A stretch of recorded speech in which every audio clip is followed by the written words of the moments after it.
Hare Krishna. Hare Krishna, Chaitanya Charan Prabhu. Dandavat, Praneshwar Prabhu. Wonderful to see you. Hare Krishna. I'm not able to hear you. Let me just check. Yeah, can you say something again? Hare Krishna. Am I audible now? Yes. So Chaitanya Charan Prabhu, we are. I cannot express you how much happy we are to see you here, right online with us, right. So ISKCON Indore की तरफ से हम लोग फिर से, I would like to say फिर से, because I remember it was in 2013 I think, जब आप यहाँ पर OMG के लिए आए थे, OMG प्रोग्राम। तो Yes, जिनको yes. पता नहीं है उनको मैं बताना चाहूंगा कि प्रभु जी फिजिकली यहाँ पर आए थे। वो हमारे लिए बहुत ही बड़ा फीस्ट था। प्रभु जी ने एक किताब लिखी थी OMG, राइट। आप सबको मालूम होगा कि OMG एक बड़े बहुत प्रसिद्ध मूवी, गलत चीज के लिए प्रसिद्ध हो गई वैसे, लेकिन प्रसिद्ध थी। और प्रभु जी ने एक फैंटास्टिक बुक लिखा था, उसको उसमें जितनी भी गलत फहमियां थी भगवान को लेकर उस पर। और फिर हमने एक कॉन्टेस्ट, OMG कॉन्टेस्ट लिया था, और हमने 700 किताबें OMG और 700 ईशोपनिषद हमने दोनों जो साथ में बांटी थी। 700 कॉलेज स्टूडेंट भाग लिए थे उसमें ऑनलाइन, और बहुत ही सुंदर कार्यक्रम हुआ था। RGPV के जो यूनिवर्सिटी चांसलर है वो भी आए थे। It was really wonderful program. So it's very nice to very nice to have you back again, I should say, Chaitanya Charan Prabhu. And so today we have, even though it's Diwali day, thoda sa, right, we miscalculation we should say, I don't know, whatever, but we still have around 75 participants with us right now, and more are joining, right. तो चेतन प्रभु का मैं थोड़ा सा introduction नहीं दे सकता, क्योंकि उनका introduction थोड़ा कोई भी नहीं दे सकता।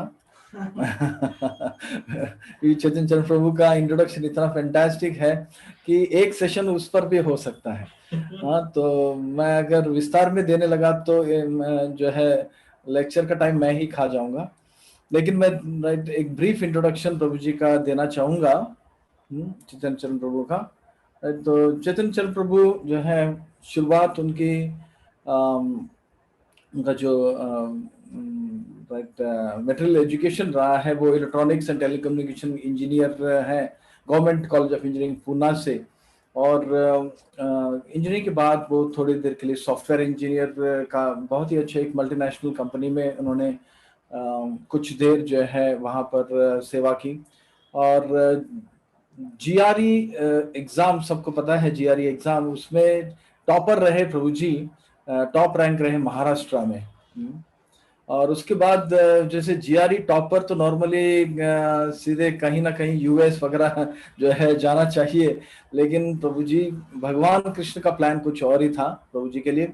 और प्रभु जी जो है वो भागवत गीता के टच में आए, ISKCON के टच में आए, और उसके बाद उन्होंने अपना जीवन जो है समर्पित कर दिया इस सबसे बेस्ट कॉज के लिए। और फिर अभी जो है प्रभु जी का इतना सारा जो कंट्रीब्यूशन है ISKCON के लिए कि हम लोग सोच नहीं सकते हैं। प्रभु जी एक तो ट्रैवलिंग करते हैं प्रभु जी, पूरे ऑस्ट्रेलिया से लेके अमेरिका तक, न्यूजीलैंड भी जाते हैं, कई जगह पर प्रभु जी जो है all over the world in fact travel करते हैं। एंड बड़े प्रसिद्ध यूनिवर्सिटीज जैसे कि Princeton, Stanford, Cambridge university, Yale university, और जो प्रसिद्ध कंपनियां हैं जैसे कि गूगल और माइक्रोसॉफ्ट, राइट, इंटेल, सेल्सफोर्स, और सब लोग जानते हैं TEDx। तो प्रभु जी TEDx स्पीकर भी रह चुके हैं। तो इसके साथ साथ प्रभु जी के 2 वेबसाइट्स है, एक Gita, there are 2 websites, is it right? Yes, bro. And spiritual scientist, है ना? Yes. हाँ, तो गीता डेली, आप लोग अगर गीता डेली में विजिट नहीं किए तो जरूर अपने डायरी में नोट कर लीजिएगा। Gita daily and spiritual scientist, इन दोनों में आपको सब कुछ मिल जाएगा, पूरा समुद्र मिल जाएगा भक्ति का, सारे आपके प्रश्नों के जवाब मिल जाएंगे आपको। तो इनमें प्रभु जी ने जो है हजारों गीता के ऊपर टिप्पणियां, जो आर्टिकल्स वगैरह लिखे हैं, और क्वेश्चन आंसर्स भी हैं वहां पर। इसके साथ साथ प्रभु जी के आर्टिकल्स न्यूज़पेपर में, प्रसिद्ध न्यूज़पेपर में, times of India, economic times, Indian express में आए हुए हैं।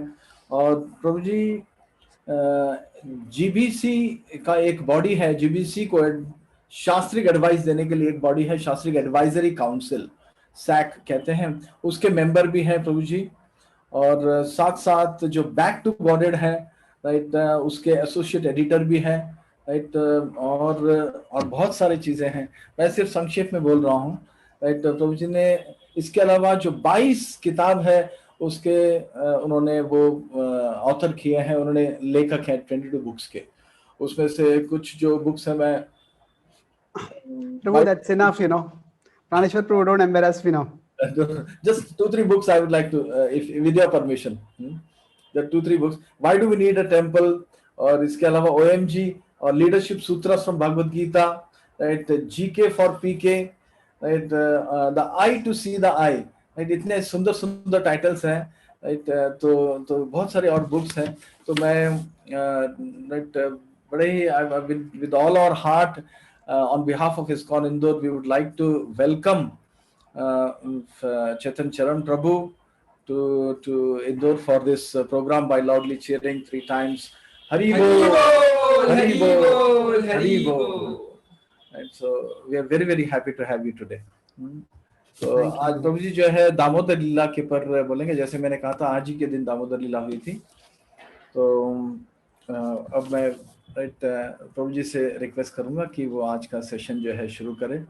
Thank you very much. Hare Krishna, Hare Krishna. Thank you, Hare Krishna. ओम अज्ञानतिमिरन्धस्य ज्ञानाञ्जनशलाकाय चक्षुरुन्मिलितं येन तस्मै श्रीगुरवे नमः। नमः ओम विष्णुपादाय कृष्णप्रेष्ठाय भूतले श्रीमते भक्तिवेदांत स्वामी इति नामिने। नमस्ते सरस्वती देवे गौरवाणी प्रचारिणे निर्विशेष शून्यवादी पाश्चात्यदेशतारिणे वाञ्छाकल्पतरुभ्यश्च कृपा सिन्धुभ्य एव च पतितानां पावनेभ्यो वैष्णवेभ्यो नमो नमः। जय श्री कृष्ण चैतन्य प्रभु नित्यानंद श्री अद्वैत गदाधार श्रीवासादि गौर भक्तवृंद। हरे कृष्णा कृष्ण कृष्णा हरे हरे, हरे राम राम राम हरे हरे।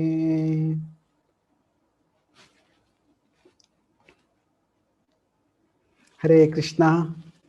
तो मैं कृतज्ञ हूँ कि आप सबके बीच में आज कुछ भगवान की कथा करने का मौका मिल रहा है। प्राणेश्वर प्रभु मेरे एक बड़ी प्रेरणा है भक्ति में, कैसे प्रचार करना चाहिए, कितने उत्साह के साथ और विस्तारित रूप से प्रचार कर रहे हैं। मैं न्यूजीलैंड में उनके पद कमलों में जाता हूँ तो इतने सारे भक्त उनको वहाँ पे स्नेह और आदर और भक्ति के भाव से उनका संग की अभिलाषा करते हैं। और मेरा न्यूजीलैंड का प्रीचिंग एक्चुअली चालू हुआ कि उनका एक छोटा सा सब्स्टिट्यूट बन के पहली बार मैं गया था, तो तब से मैं चल रहा हूँ। एंड जब मैं इंदौर में आया था तभी देखा कि कैसे, जब मैं आया था एक्चुअली तभी फाउंडेशन बन रहा था। अभी जब बात कर रहा हूँ तो पूरा एक बड़ा सुपर स्ट्रक्चर बन चुका है। तो आज आप सबकी सेवा में कुछ बोलना चाहूँगा मैं। तो मैं कुछ चीज़ें इंग्लिश में बोलूँगा, फिर उसको हिंदी में ट्रांसलेट करूँगा। तो मैं इस विषय पे बोलूँगा कि दामोदर लीला से हम कैसे सीख सकते हैं, हम हमारे संबंध कैसे इंप्रूव कर सकते हैं, how we can improve our relationships. और 2 दृष्टि से हम देखेंगे, हम कृष्ण किस तरह से कार्य कर रहे हैं और यशोदा किस तरह से कार्य कर रही है। तो अभी जो भगवान है, भगवान की संकल्पना हर धर्म में है। और साधारणतः भगवान की संकल्पना होती है कि भगवान बड़े शक्तिशाली है, बादलों में रहते हैं, वो किसी पे बिजली गिरा सकते हैं और जो पापी लोग हैं उनको नरक में डाल सकते हैं, बड़े शक्तिशाली है। और यह एक तरह से संकल्पना सही है। There is God's greatness and there is God's sweetness. तो दोनों महत्वपूर्ण है। जो भगवान की जो ग्रेटनेस है, उनकी जो महिमा है, जब हम समझते हैं तो उससे क्या होता है, उससे हम किस तरह से हम उनके हमें समर्पण करना चाहिए वो हमें समझ में आता है। और जब हम भगवान की जो कैसे वो मधुर है समझते हैं, तो उससे उनके प्रति स्नेह आता है। तो भगवान का जब महिमा समझती है तो उससे क्या होता है, understanding God's greatness brings submission, and understanding God's sweetness brings affection. और उससे क्या होता है, स्नेह का भाव आता है। दोनों जब साथ में आते हैं तो फिर serious devotion is a combination of submission and affection, कि एक तरह से हमें भगवान के प्रति विनम्र होना है कि, और उसके साथ साथ हमें भगवान के प्रति आकर्षण भी होना है। जब दोनों साथ में होते हैं तो तभी क्या होता है, तभी हमारा जो भक्ति का संबंध है उनसे वो सशक्त हो सकता है। यहाँ पे मैं जस्ट शेयर माय स्क्रीन, दिख रहा है यहाँ पे सबको भी? सॉरी, कहाँ चले गए? कि जो गॉड्स ग्रेटनेस, भगवान की महिमा जब हम समझते हैं तो उससे नम्रता आती है, सबमिशन आता है। भगवान की मधुरता जब समझती है तो उससे हमें स्नेह आता है। और जब सबमिशन और अफेक्शन दोनों जब साथ में आता है तब जो डिवोशन होता है, जो भक्ति होती है, वो सुदृढ़ होती है। तो अभी हाँ, ये हम देखते हैं बहुत से पॉइंट्स है। मैं I will keep the class brief and we will have some question answers also at the and.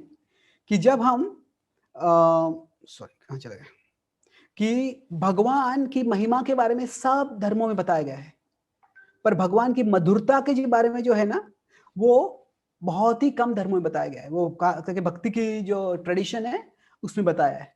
तो यहाँ पे क्या होता है वास्तव में, जो नॉर्मल ह्यूमन डिवाइन रिलेशनशिप है, कैसे है कि जैसे क्रिश्चियनिटी में बताया गया है, ओ father thou art in heaven, hallowed be thy name, give us our daily bread। हे भगवान, आप हमारे परमपिता हो और आपका गुण, आपका जय जयकार हो, कृपया आप हमको हमारा रोज का अन्न दीजिए। तो ये जो है भगवान को पिता के रूप में मानते हैं। तो ये नॉर्मल साधारण संकल्पना है कि हम सब भगवान की संतान है। पर भक्ति में क्या होता है, ये जो संबंध है उसको इन्वर्ट हो जाता है, उल्टा हो जाता है वो। तो God is the parent becomes God has a parent. तो हम भगवान के संतान हैं, पर भगवान लीला में क्या करते हैं, वो किसी विशेष भक्तों को वो अपने पिता बनाते हैं, अपनी माता बनाते हैं। और इससे क्या होता है, वास्तव में इससे भगवान से स्नेह बढ़ता है। अभी जब किसी की मधुरता होती है, मधुरता कैसे हम समझते हैं, अगर मान लीजिए कोई फिल्म है, कोई मूवी देख रहे हैं और कोई बड़ा एक्शन हीरो है, मान लो कोई ब्रूस ली है या कोई सुपरमैन है या कोई भी ऐसे है, बड़े बड़े स्टंट्स करता है वो, और उनके एक्शन से हम बड़े इंप्रेस हो जाएगा, कितना शक्तिशाली है वो। पर क्या होगा, सिर्फ उतना ही वास्तव में काफी नहीं है, उतना ही काफी नहीं है। अगर हम एक काल्पनिक पात्र देखते हैं, आप सबको शायद सुपरमैन पता होगा। तो सुपरमैन की जो निर्मित हुई थी, काल्पनिक कैरेक्टर है, पर सुपरमैन की निर्मित जो हुई थी वो लगभग 1930-1940 में हुई थी। और जब वो निर्मित हुई तभी क्या हो गया, सुपरमैन के पास कुछ शक्ति थी, वो कुछ चीजें अपने आते हैं तो उसको टाल सकता था, उसको फेंक सकता था। और जैसे वो सुपरमैन पॉपुलर होने लग गया तो क्या हो गया, सुपरमैन के कॉमिक्स जो बनते थे, जो मूवीज बनते थे, उन्होंने सुपरमैन को और शक्तिशाली बना दिया। तो अभी कोई एक पत्थर आ रहा है उसको रोक सकता है, उसको फेंक सकता है, तो कोई बड़ी कार आ रही है, कार को फेंक सकता है। फिर बाद में ऐसे बना दिया, कोई बड़ा स्पेसक्राफ्ट आ रहा है उसको भी तोड़ सकता है। और फिर बाद में सुपरमैन इतना शक्तिशाली बन गया कि केवल एक हाथ उठा ले, कोई ग्रह आक्रमण करने आ रहा है, ग्रह टूट जाएगा। तो पर हुआ क्या इससे, कि जितना सुपरमैन का पावर बढ़ गया उसका पॉपुलैरिटी कम होने लग गया। क्यों? क्योंकि क्या है, कुछ सस्पेंस ही नहीं है। अभी अगर कोई हीरो कुछ भी कर सकता है तो फिर कोई एडवेंचर कहां है, कोई मजा कहां है उसमें। तो फिर उन्होंने क्या किया, तभी सुपरमैन के जो निर्माणक थे, उन्होंने क्या किया, एक क्रिप्टोनाइट बना दिया। क्रिप्टोनाइट क्या है कि ऐसी चीज है जिससे सुपरमैन नहीं बच सकता है। अगर क्रिप्टोनाइट से कुछ पूरे सुपरमैन की कहानी में नहीं जाने वाला हूं यहाँ पे, पर पॉइंट ये है कि अगर क्रिप्टोनाइट का सामना सुपरमैन से हो जाता है तो नहीं थी। और ये सुपरमैन की कि अगर कोई व्यक्ति हमेशा शक्तिशाली रहता है तो उससे इंप्रेस हो जाते हैं, पर अगर मान लीजिए कोई अभी वर्ल्ड कप टूर्नामेंट है और वर्ल्ड कप टूर्नामेंट में जो एक ही टीम बहुत अच्छी है और बाकी टीम कुछ खेलना भी नहीं आता उनको, तो पहले से पता है कौन टीम जीतने वाली है, तो फिर कुछ ज्यादा मजा रहता नहीं है उसमें। तो इसलिए क्या होता है कि हम जानते हैं कि एक तरह से भगवान क्या करते हैं, मौशल लीला करते हैं, तो उसमें भगवान असुरों को शक्तिशाली बना देते हैं, असुरों को अपने ही पार्षदों को असुर बनाते हैं। जय विजय जो है रावण हिरण्यकशिपु, रावण या हिरण्यकशिपु या शिशुपाल के रूप में आ जाते हैं, तो वो एक तरह से है। पर दूसरी तरह से क्या है, भगवान अपनी लीला में खुद को कमजोर बनाते हैं। कमजोर मतलब क्या, it's not weakness, there is weakness and there is vulnerability, ये दो चीजें अलग है। तो क्या है, वल्नरेबिलिटी इंक्रीजेस लवेबिलिटी। ये बहुत महत्वपूर्ण प्रिंसिपल है समझने के लिए कि अभी वीकनेस मतलब कोई व्यक्ति बड़ा कमजोर ही है, वो कुछ कर ही नहीं सकता है, निकम्मा है। पर वल्नरेबल मतलब क्या है कि हम में से कोई भी ऐसे नहीं है कि जो हर तरह से बिल्कुल ऐसा इस तरह शक्तिशाली है कि कोई भी हमको कोई खतरा नहीं ला सकता है, कोई हमें कोई परेशान नहीं कर सकता है, हमें से ऐसे कोई नहीं है। तो अभी मान लीजिए, ये समझने के लिए कैसे वल्नरेबिलिटी जो होती है, वल्नरेबिलिटी मतलब क्या है, खुद की जो कमियां हैं वो व्यक्त करना, उससे कैसे स्नेह बढ़ता है। मान लीजिए अगर हमारे कोई वरिष्ठ मार्गदर्शक है, कोई वरिष्ठ भक्त है, या कोई हमारे ऑफिस में बहुत ही बड़े एक्सपर्ट बॉस है या एक्सपर्ट एग्जीक्यूटिव है, तो किसी के पास भी कोई भी प्रॉब्लम है, जो उनके पास जाता है तुरंत सॉल्व करके देते हैं। तो अभी जब ऐसे सॉल्व करते हैं तो हम उनसे बहुत इंप्रेस हो जाएंगे, अच्छा ये ऐसे कर, इतना इतना सब प्रॉब्लम का सोल्यूशन उनके पास। पर मान लीजिए हम उनके काफी करीब जाते हैं, तो फिर क्या होता है, जब हम करीब आते हैं तो शायद वो हमको बोलेगा कि हमको एक दिन बुलाएंगे, बात करें, बोलेगी क्या है ये समस्या है, इसको कैसे सॉल्व करना है मुझे पता नहीं है, मैं ये करूंगा तो ये होगा, ये करूंगा तो ये होगा, ये करूंगा तो ये होगा, तो क्या करें। तो अभी एक तरह से हमें लगेगा, अरे मैं तो सोचा था इनके पास सब सॉल्यूशंस है, इनको भी ऐसी समस्या ये सॉल्व नहीं कर सकते। अगर वो सोचेंगे तो हमको लगेगा कि अरे ये इतना इंप्रेसिव नहीं जितना मैं सोचा था। पर दूसरा भाव है कि हम देखेंगे कि ये व्यक्ति जो है मुझसे इतना विश्वास कर रहा है, मुझ पे इतना विश्वास कर रहा है कि अपनी जो समस्या है मुझे बता रहा है, कि उससे क्या होता है, वास्तव में स्नेह बढ़ता है।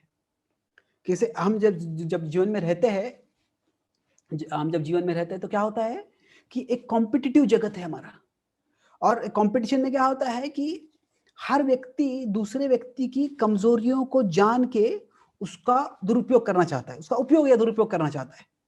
और मान लीजिए क्रिकेट मैच है और किसी को पता है कि ये बॉलर को, ये बैट्समैन को शॉर्ट पिच बॉल खेलना नहीं आता है, तो सारे बॉलर जो है वैसा ही बॉल डालेंगे उसको।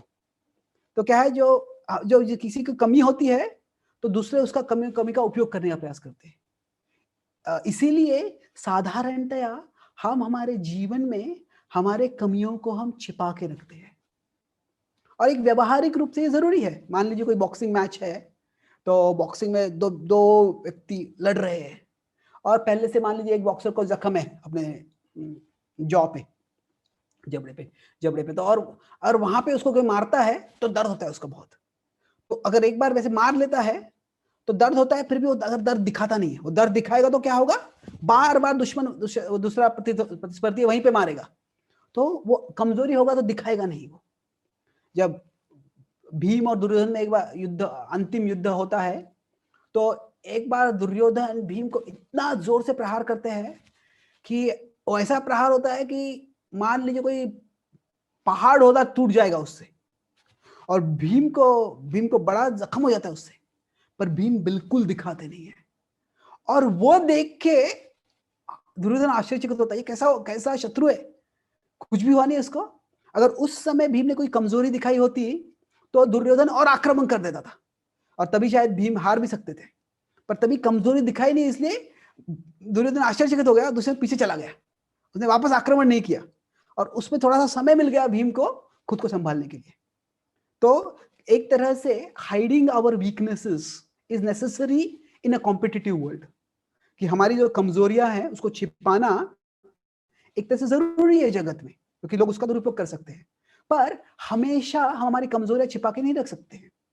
अगर मैं किसी युद्ध कर रहा है हम, तो हम तभी युद्ध के समय या द्वंद्व कर रहे हैं तभी जख्म भी हुए तो नहीं दिखाएंगे, पर बाद में युद्ध खत्म हो गया, अगर हम हमारे मित्रों के पास है, परिवार वालों के पास है, डॉक्टर के पास है, तो तभी जख्म को छुपाना नहीं है हमको, तभी जख्म बताना है, तभी तो उसको उसको हम ठीक कर सकते हैं। तो उसी तरह से क्या है कि जिन पे हम विश्वास करते हैं, नहीं कि जिनको हम प्रेम करते हैं, there is a difference between love and trust. Trust is much more than love. हम बहुत लोगों से प्रेम कर सकते हैं, अभी माता पिता अपने सब बच्चों से प्रेम करते हैं, पर मान लीजिए माता पिता को घर में कोई बड़ी समस्या, आर्थिक समस्या आ गई है, तो फिर अगर छोटे बच्चे तो उनको बताएगी भी नहीं वो। अगर कोई बच्चा बड़ा हो गया, अब जिम्मेदारी ले सकता है, तो फिर वो बताएगी हम कोई समस्या है, क्या तुम ये कर सकते हो, क्या तुम थोड़ा हमारी दुकान में आके काम कर सकते हो, या तुम कोई कोई कैसे कोई पैसा कमा सकते हो, क्या ऐसे कुछ कर सकते हो। तो वो क्या हो रहा है वहां पे, वो वहां पे ट्रस्ट दिखा रहे हैं। तो greater than love is trust. तो हम हमारी जो कमियां हैं किसको बताते हैं, जिन पे हम विश्वास करते हैं। तो इसीलिए अगर कोई अपनी वल्नरेबिलिटी बताता है, कोई अपनी कमियां बताता है, तो वह एक लक्षण है कि वह संबंध बहुत घनिष्ठ है। तो उसी तरह से भगवान तो सबसे शक्तिशाली है, सबसे महान है, उनका कोई सामना नहीं कर सकता है, पर वही भगवान अपने सबसे जो घनिष्ठ भक्त है, सबसे प्रेमपूर्ण भक्त है, उनके सामने भगवान ऐसे दिखाते हैं मैं कमजोर हूं। अभी भगवान कमजोर है ही नहीं, भगवान में कोई कमी नहीं है। हम सब में कमियां हैं, कभी हम छिपाते हैं, कभी हम दिखाते हैं। भगवान में कोई कमियां नहीं है, पर भगवान ऐसे दिखाते हैं कि मुझ में कुछ कमियां हैं, जिससे कि भक्तों को लगे कि मुझे कुछ भगवान के लिए करना है। तो कैसे है कि एक पूर्ण, how does vulnerability lead to lovability, कि भगवान इनवल्नरेबल है, उनमें कोई भी कमी नहीं है, पर वो कमियां दिखाते हैं। उससे क्या होता है, उससे स्नेह का संबंध बढ़ता है। ये कैसे होता है कि अगर हम समझेंगे कि जैसे बताया कि greater than love is trust, तो जब हमें किसी से घनिष्ठ संबंध बनाना है, तो सबसे पहले क्या है, we want to feel loved, कि हमें ये व्यक्ति मुझसे स्नेह करते हैं, मुझसे प्रेम करते हैं, they care about me. But अगर हम संबंध को और बढ़ाना है, there is a need to feel needed in a relationship, कि इस संबंध में मैं कुछ योगदान कर सकता हूं। जब हमें वो लगता है तो वो संबंध और घनिष्ठ हो जाता है।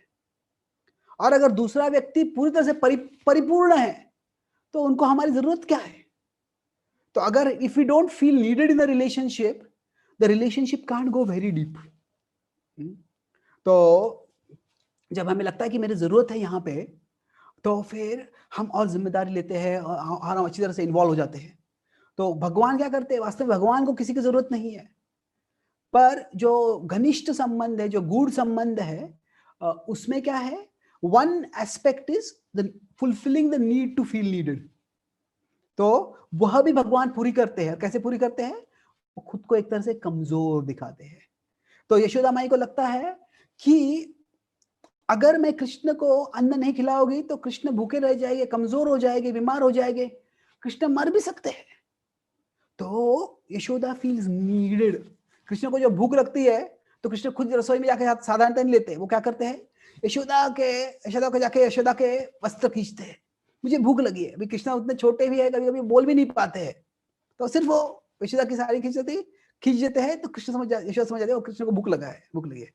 तो क्या होता है उससे, जैसे इस तरह से जब कृष्ण आके बिना वचनों के भी अपने अपने चेहरे के और हाथ पैरों के भाव से कुछ प्रकट करते हैं, तो यशोदा का उनके प्रति जो प्रेम है वो बढ़ जाता है। तो इस तरह से कृष्ण वल्नरेबिलिटी दिखाते हैं। जब कृष्ण कम नटखट भी करते हैं, तो अभी जब कृष्ण, हम दामोदर लीला आपको अधिकांश रूप से पता है, जब दामोदर लीला में होता क्या है कि कृष्ण किस तरह से पहले दूध चाहते हैं, वो माँ का दूध पी रहे होते हैं, फिर यशोदा माई उनको बाजू में रख देती है क्योंकि दूध स्टोव पे जा रहा होता है। जल रहा होता है, तो फिर तभी कृष्ण गुस्सा हो जाते हैं और कृष्ण फिर माखन के मटके तोड़ के मक्खन खाते हैं, मक्खन चुराते हैं, बंदरों को देते हैं और फिर कृष्ण भाग जाते हैं वहां से। और जब ये देखते हैं वहां पे, तो यशोदा थोड़ी क्रोधित हो जाती है। वो क्रोधित इसलिए नहीं होती है कि कृष्ण ने ये सब तोड़फोड़ कर दी, वह एक कारण है, पर यशोदा इससे भी क्रोधित होती है, सोचती है कि मेरा कृष्ण ऐसे कैसे कर सकता है, कृष्ण ये मेरा पुत्र है, ये मेरी जिम्मेदारी है, और अगर कृष्ण इतना नटखट करेगा, इतना तोड़फोड़ करेगा, तो और कृष्ण खास करके अगर चोरी करेगा, बिना पूछे बिना मांगे कुछ ले लेगा, तो क्या होगा, कृष्ण कृष्ण बड़े होके कैसे जिम्मेदार बनेगा, कैसे मैच्योर बनेगा। और माता पिता की हमेशा एक चिंता रहती है बचपन से ही। ईश्वर सोचती है अगर कृष्ण का ऐसा है रेपुटेशन बन गया, ऐसे कृष्ण का नाम बन गया, ये नटखट है, ये चोरी करता है, तो फिर उसे कौन उनकी बेटी कृष्ण को उनके शादी के लिए देगी। तो इसीलिए यशोदा क्या सोचती है कि मेरी ये जिम्मेदारी है कि कृष्ण को अनुशासित करूं, कृष्ण को डिसिप्लिन करूं, और इसीलिए कृष्ण यशोदा के पीछे भागने लगते हैं। तो अभी कृष्ण जो है, अभी कृष्ण तो भगवान है, कृष्ण तो किसी को एक तरह से कोई इनको पकड़ नहीं सकता है, कोई इनको पकड़ने का प्रयास भी करेगा तो कृष्ण उनको डरा के भाग सकते हैं। अभी देखते हैं कि जब कृष्ण कुरु की सभा में थे शांतिदूत के रूप में, तभी क्या हुआ, दुर्योधन ने जब देखा कि कृष्ण सबको शांति प्रस्ताव के अनुकूल बना रहे हैं और दुर्योधन अकेला पड़ रहा है, तो फिर दुर्योधन ने अपने एक षड्यंत्र के अनुसार कृष्ण को गिरफ्तार करने का योजना बनाया था। तो उसने अपने सारे बहुत ही शक्तिशाली सैनिक और सहयोगी को बोला था, आक्रमण करो, कृष्ण को गिरफ्तार कर लो। वो सब कृष्ण की ओर भागते हुए आए, और तभी कृष्ण ने क्या किया, कृष्ण भागे नहीं, कृष्ण वहीं पे बैठे रहे और अचानक अपना विराट रूप दर्शा दिया। और जब विराट रूप दर्शा दिया तो सब हतप्रभ होकर यहाँ पे पीछे गिर गए। वो इतना भीषण रूप था कि उसको देख भी नहीं पाए, उसके पास जाने की बात ही छोड़ दो। तो कृष्ण को किसी का प्रतिकार करना है तो उनको अपना हाथ भी उठाने की जरूरत नहीं है, इतनी उनके पास दिव्य शक्ति है, प्रतिकार कर सकते हैं। पर कृष्ण ने यहाँ पे क्या कर रहे हैं, कृष्ण ऐसा कुछ भी नहीं करते। जब यशोदा माई उनके पीछे भागते तो कृष्ण डर जाते हैं, यशोदा मुझे डांटेगी, वो मुझे कुछ अनुशासन करेगी, कुछ सजा देगी, तो ये भय से भागने लगते हैं कृष्ण। और इस तरह से क्या होता है, उससे यशोदा का वास्तव में एक तरह से क्रोध आ गया उसको, पर उसमें भी स्नेह है, और स्नेह है इसलिए क्या होता है, वो उसके पीछे भागती है। तो एक तरह से हमें कहते हैं कि हमें क्रोध नहीं आना चाहिए, वो सही है, पर क्या है, anger should we should not get angry because we have something bigger to care for, and then small things don't make us angry. But if we don't become angry because we don't care for anything, then that is not healthy. अगर हम किसी की चीज की परवाह ही नहीं करते, इसीलिए हम गुस्सा भी नहीं होते किसी से, तो वो क्या है, वो गैर जिम्मेदारी है। तो अगर दुनिया में इतनी सारी गलत चीजें हो रही है, कभी कभी हमारे समाज में गलत चीजें हो रही है, तो उससे मुझे कुछ क्या फर्क पड़ता है, सब कुछ ऐसे ही होते रहता है। तो अगर हम सोचते रहेंगे तो हम परवाह ही नहीं है। सो anger should result not from a hard heart but from a heart fixed on bigger realities. तो यशोदा को जब क्रोध आता है तो ऐसे नहीं है कि वो भौतिक क्रोध है, वो क्या है, उसको कृष्ण की इतनी परवाह, इसलिए क्रोध आ रहा है उसको। तो अभी कृष्ण इस तरह से कार्य करते हैं कि यशोदा का उनके प्रति स्नेह और बढ़े और बढ़े और बढ़े। तो भगवान वल्नरेबिलिटी दिखाते हैं। तो हमें भी अगर हमें घनिष्ठ संबंध बनाने हैं तो क्या है, ये एक तरह से हमें भी वल्नरेबिलिटी दिखाना सीखना चाहिए कि हमें भी हमारी दुनिया को सारी कमजोरी बतानी नहीं है हमको, पर जो जिनसे हम संबंध जोड़ना चाहते हैं, जो हम सोचते हैं कि हम समान विचारधारा के हैं, जो विश्वास के पात्र है, हमारी जो कमजोरियां हैं, हमारी जो कमियां हैं, वो हमें बतानी है। तो भक्तों में अगर संबंध अच्छा बनना है तो गुह्यम आख्याति पृच्छति, ये जरूरी है कि हमारे हृदय की बात हम बताएं और दूसरे उनके हृदय की बात बताएं। और इसका हृदय में क्या होता है, हमारे हम चाहते हैं कि कृष्ण हो हमारे हृदय में, पर कृष्ण की ओर अग्रसर हो रहे हैं तो उसके लिए उसके मार्ग में कई चिंताएं होती हैं, हमें कई समस्याएं होती है, कई बार हमको अपयश मिलता है, तो वह सब भी तो हमारे हृदय में है, तो वह किसी को बोलना होना चाहिए। तो अगर हम चाहते हैं कि इस व्यक्ति से मुझे और करीब आना है, तो हमें हमारा जो ढाल है, सारी दुनिया के सामने हम हमारी ढाल रखते हैं, दिखाते हैं कि मुझ में कोई कमी नहीं है, और वो जो भी दुनिया का पढ़ा आता है ढाल पे आ जाता है, हमें कुछ नहीं होता है, ऐसे दिखाते हैं।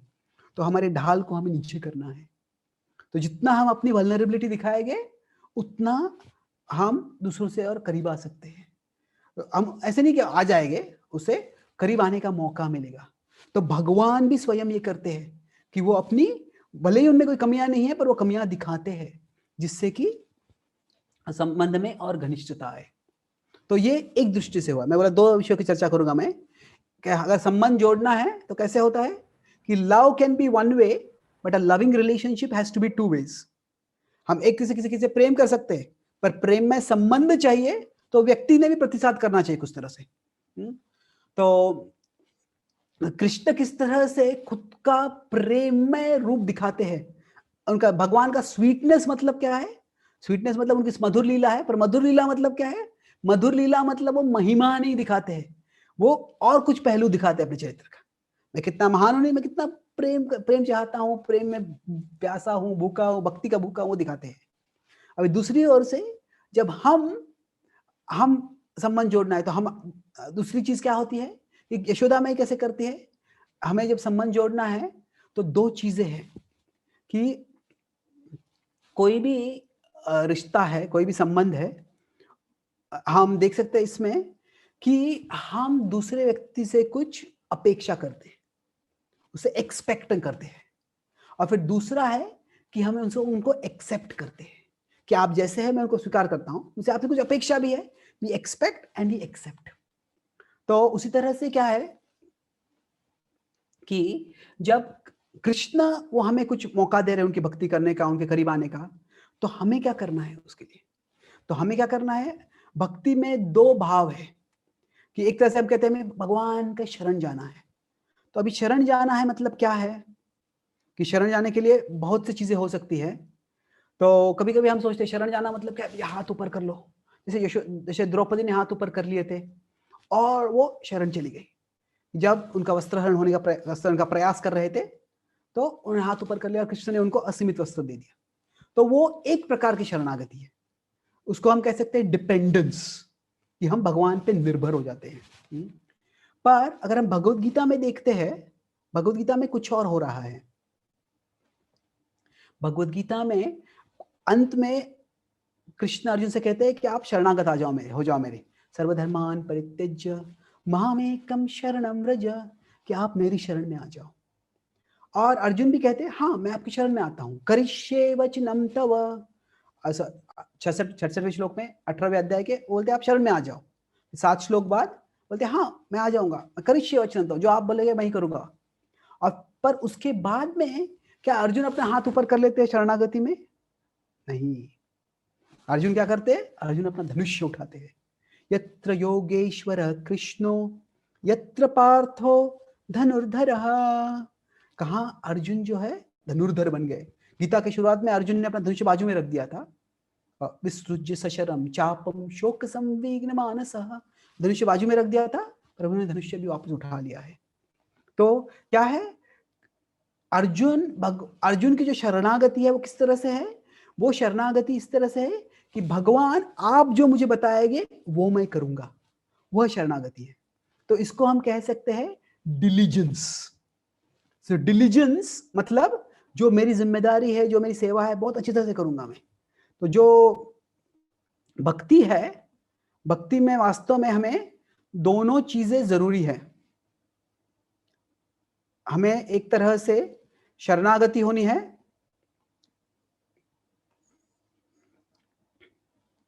ओके,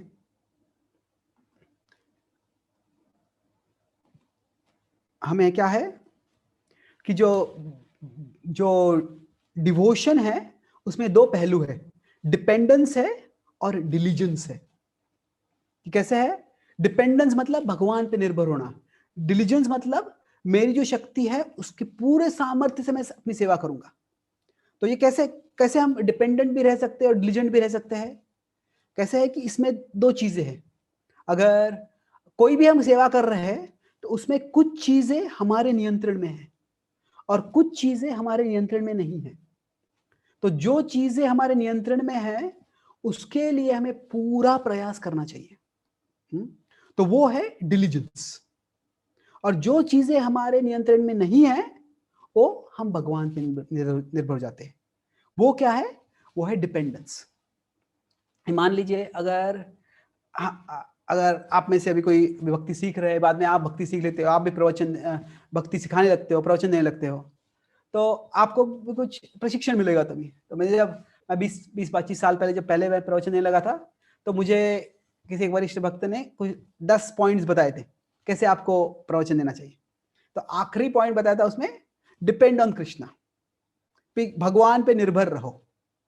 पर बाद में उसमें ब्रैकेट में लिखा था, depend on Krishna but only after you have prepared for your class. कि आप कृष्ण पे निर्भर रहो पर अपने क्लास की तैयारी करने के बाद। अगर मैं तैयारी नहीं करता हूं और मैं भगवान पे निर्भर हूं, वो निर्भरता नहीं है, वो गैर जिम्मेदारी है। तो भले ही भगवान पे निर्भर कैसे रहना है उस पे मुझे प्रवचन देना है, तो उसमें भी मुझे सिर्फ निर्भर नहीं रहना है, मुझे जिम्मेदारी लेनी है। तो जब मैं तैयारी कर रहा हूं तब पूरी तरह से जिम्मेदारी लेकर तैयारी करूंगा। और फिर जब प्रवचन का समय आएगा, क्या याद रहेगा, क्या बोल पाएंगे, किस प्रकार के सवाल आएंगे, किस प्रकार के जवाब दे पाएंगे, यह सब हम नियंत्रित नहीं कर सकते। तो उसके लिए क्या है, हम निर्भर रहते हैं। तो जो चीजें हमारे नियंत्रण में है वो हम पूरी सक्षमता के साथ करते हैं।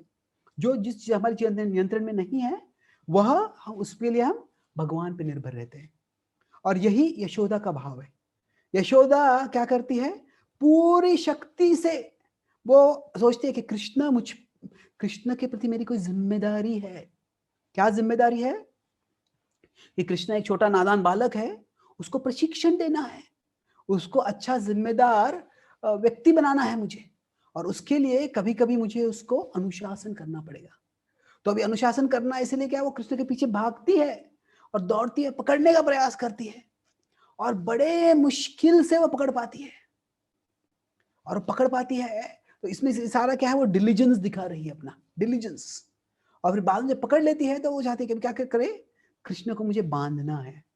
तो मैं वो लीला पे आता हूँ 1-2 मिनट में, पर यहाँ पे डायग्राम को देख लेते हैं हम। क्या है कि डिलीजेंस अगर नहीं, सिर्फ अगर यहाँ पे सिर्फ डिलीजेंस है, मैं सिर्फ प्रयास कर रहा हूं पर भगवान पे निर्भर नहीं हूं, तो क्या हो गया, मैं कर्ता का भाव आ जाएगा, मुझे गर्व आ जाएगा। तो जो अगर भक्ति भी होगी तो वो थोड़ी सुपरफिशियल होगी। तो जब ऐसा भाव होता है तो क्या होता है कि जब हम कुछ प्रवचन देने वाले होते हो या कुछ कीर्तन करने वाले होते हैं तो उसके प्रार्थना जो होती है, प्रार्थना एक रीति रिवाज बन जाती है, चलो मुझे अभी चालू करना है। तो भगवान पे निर्भरता नहीं होगी तो हम कार्य, शायद अगर सक्षमता है, हमने सक्षमता है तो कार्य हम अच्छा करेंगे, पर उस कार्य से हम भगवान के कितना करीब जाएंगे, भगवान को कितना प्रसन्न करेंगे, उसके बारे में सवाल हो सकता है। तो अगर निर्भरता भी नहीं है और सक्षमता भी नहीं है तो फिर क्या है, वो भक्ति है ही नहीं। अगर निर्भरता है पर सक्षमता नहीं है, हम सक्षमता, दक्षता, जिम्मेदारी नहीं है, तो फिर क्या होगा, ठीक है हम भगवान पे निर्भर है पर हम हमारा प्रयास नहीं कर रहे, तो फिर क्या है, ठीक है वो भक्ति है पर वो इतनी गूढ़ भक्ति नहीं है। प्रभुपाद जी वृंदावन में थे, वो हमेशा भगवान पे निर्भर थे, पर वो क्या किया उन्होंने वहां पे, ऐसे नहीं कि वृंदावन में रहे और बोले जो भी अगर भगवान का इच्छा है कि कृष्ण भावना का प्रचार हो तो वो वृंदावन में लोगों को भेज देंगे। नहीं, प्रभुपाद जी बड़े ही उत्साह से, योजना से, शक्ति से प्रयास कर रहे थे किस तरह से अलग अलग जगह प्रचार करें। वो दिल्ली जा रहे थे वृंदावन से, कभी वो वृंदावन से मुंबई आ रहे थे, फिर बाद में उनको मौका मिल गया वो वृंदावन से अमेरिका चले गए। तो ये क्या है, उनका डिलीजेंस है। तो जब डिलीजेंस और डिपेंडेंस दोनों होता है तो वो जो भक्ति होती है वो बड़ी ही मधुर भक्ति होती है और वही गूढ़ भक्ति होती है। तो अभी यशोदा का क्या था, उसने पूरा अपनी जिम्मेदारी थी, उसकी सेवा ये थी कि मुझे कृष्ण को प्रशिक्षण देना है, कृष्ण को एक अच्छा इंसान बनाना है, अच्छा व्यक्ति बनाना है। तो इसीलिए इसको अभी प्रशिक्षण में अभी अनुशासित करना है, दंड देना है, इसे उसको वो पकड़ती है और बांधती है। तो मैं अमेरिका में एक बार एक कहानी बता रहा था अमेरिकन लोगों के लिए। तो फिर तभी वो बता रहे थे, अचानक एक एक स्त्री थी, वो खड़ी हो गई, that's child abuse, how can you tie a child up like that. कि वो बोलने लगे ये तो क्या है कि ये बच्चे के प्रति अत्याचार है, तुम कैसे बांध के कैसे रख सकते हो बच्चे को। और आजकल के क्या है कि आजकल के पाश्चात्य संस्कृति में ऐसे है कि बच्चों को डिसिप्लिन करना वो वो वो ऐसे बिल्कुल नो जैसे है। अभी हम जब ऐसे होता है, हम जब प्रवचन वगैरह देते हैं हम, तो क्या होता है, साधारण अपेक्षा ऐसी होती है कि सब लोग आ जाए, सब अरेंजमेंट हो जाए, सेटअप हो जाए, और फिर जो वक्ता आते हैं वो आके फिर प्रवचन देते हैं। अगर आप अमेरिकन यूनिवर्सिटी में जाओगे तो कैसे होता है, जो फैकल्टी होता है वो पहले क्लास में आता है, पूरा क्लासरूम का अरेंजमेंट करता है, एक एक करके स्टूडेंट्स आते हैं, तो वो पूरा अलग है वहां पे। तो एक तरह से तो ये कहने का मतलब है कि तो मैं उनको समझा रहा था तभी कि वास्तव में इसको इंग्लिश में कहते हैं एथनोसेंट्रिज्म। एथनोसेंट्रिज्म मतलब क्या है कि हमारी संस्कृति को मापदंड बना के बाकी सब संस्कृतियों को देखना।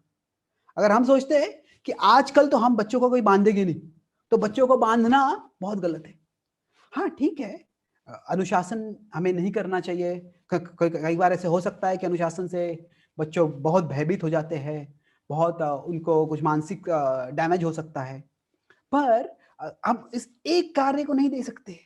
यशोदा और कृष्ण में कितना स्नेह का संबंध है, पूरे संबंध को देखो, और फिर उसमें ये जो एक कार्य है, अभी यशोदा कृष्ण को बांध के कोई अंधेर कोठरी में नहीं रख रही है, वो बाहर ही है, सब लोग वहां पे है, सब जानते हैं, कृष्ण के सखा भी वहां पे है, और कोई भी आके उसको तभी चाहिए तो छुड़ा सकता है।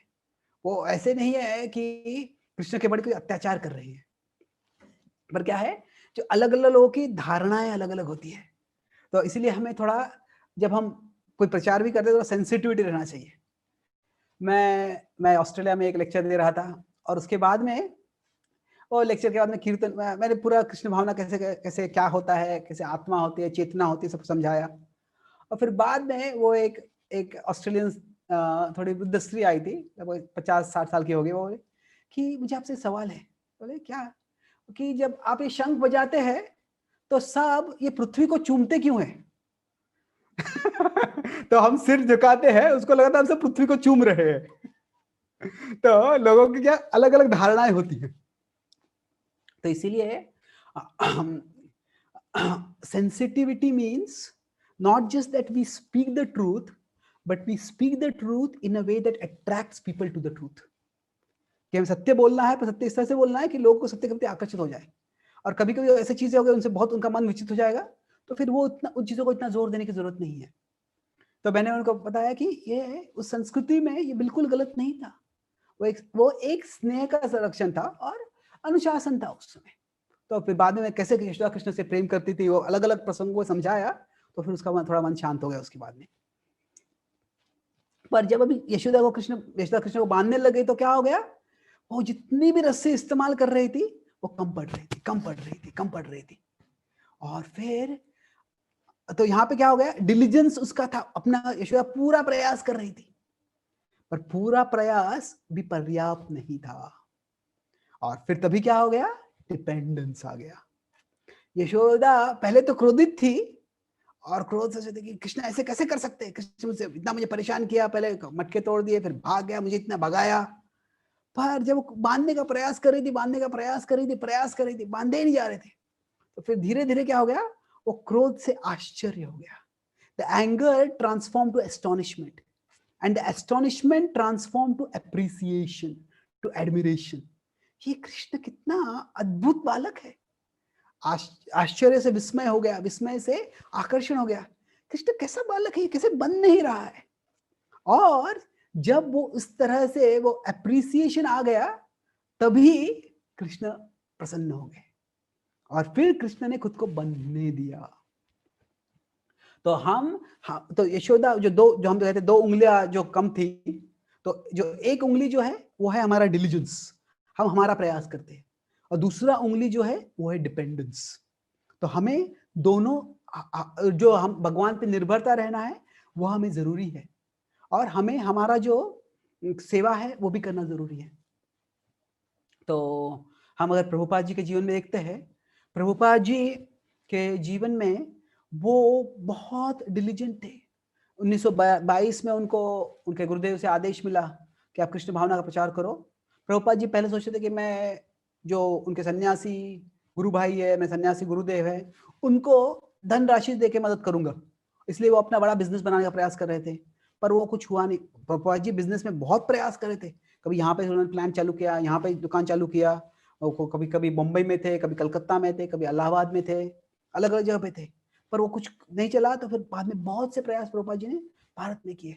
लीग ऑफ डिवोटीज चालू किया, बैक टू गॉड मैगजीन चालू किया, अपने गुरु भाइयों के साथ वो दिल्ली में लेके काम कर रहे थे। फिर भागवतम छापने का प्रयास किया, और कुछ यशस्वी हुआ, कुछ यशस्वी नहीं हुआ, पर प्रभुपाद प्रयास करते रहे, प्रयास करते रहे। और फिर अंत में क्या हुआ कि वो डिलीजेंस प्रभुपाद जी ने कभी नहीं छोड़ा। यद्यपि कोई भी यश नहीं मिल रहा था, पर फिर भी डिलीजेंस रखा था उन्होंने। अपने अपनी क्षमता से पूरा प्रयास कर रहे थे। और ये जो डिलीजेंस और डिपेंडेंस का जो बैलेंस है, इंग्लिश में कहता है कि devotion is a dynamic dance of diligence and dependence. जब भक्ति कर रहे हैं तो कभी हमें भगवान पे निर्भर रहना है और कभी हमें पूरा प्रयास करना है। कभी ये ज्यादा होता है, कभी ज्यादा होता है। Dynamic dance of diligence and dependence.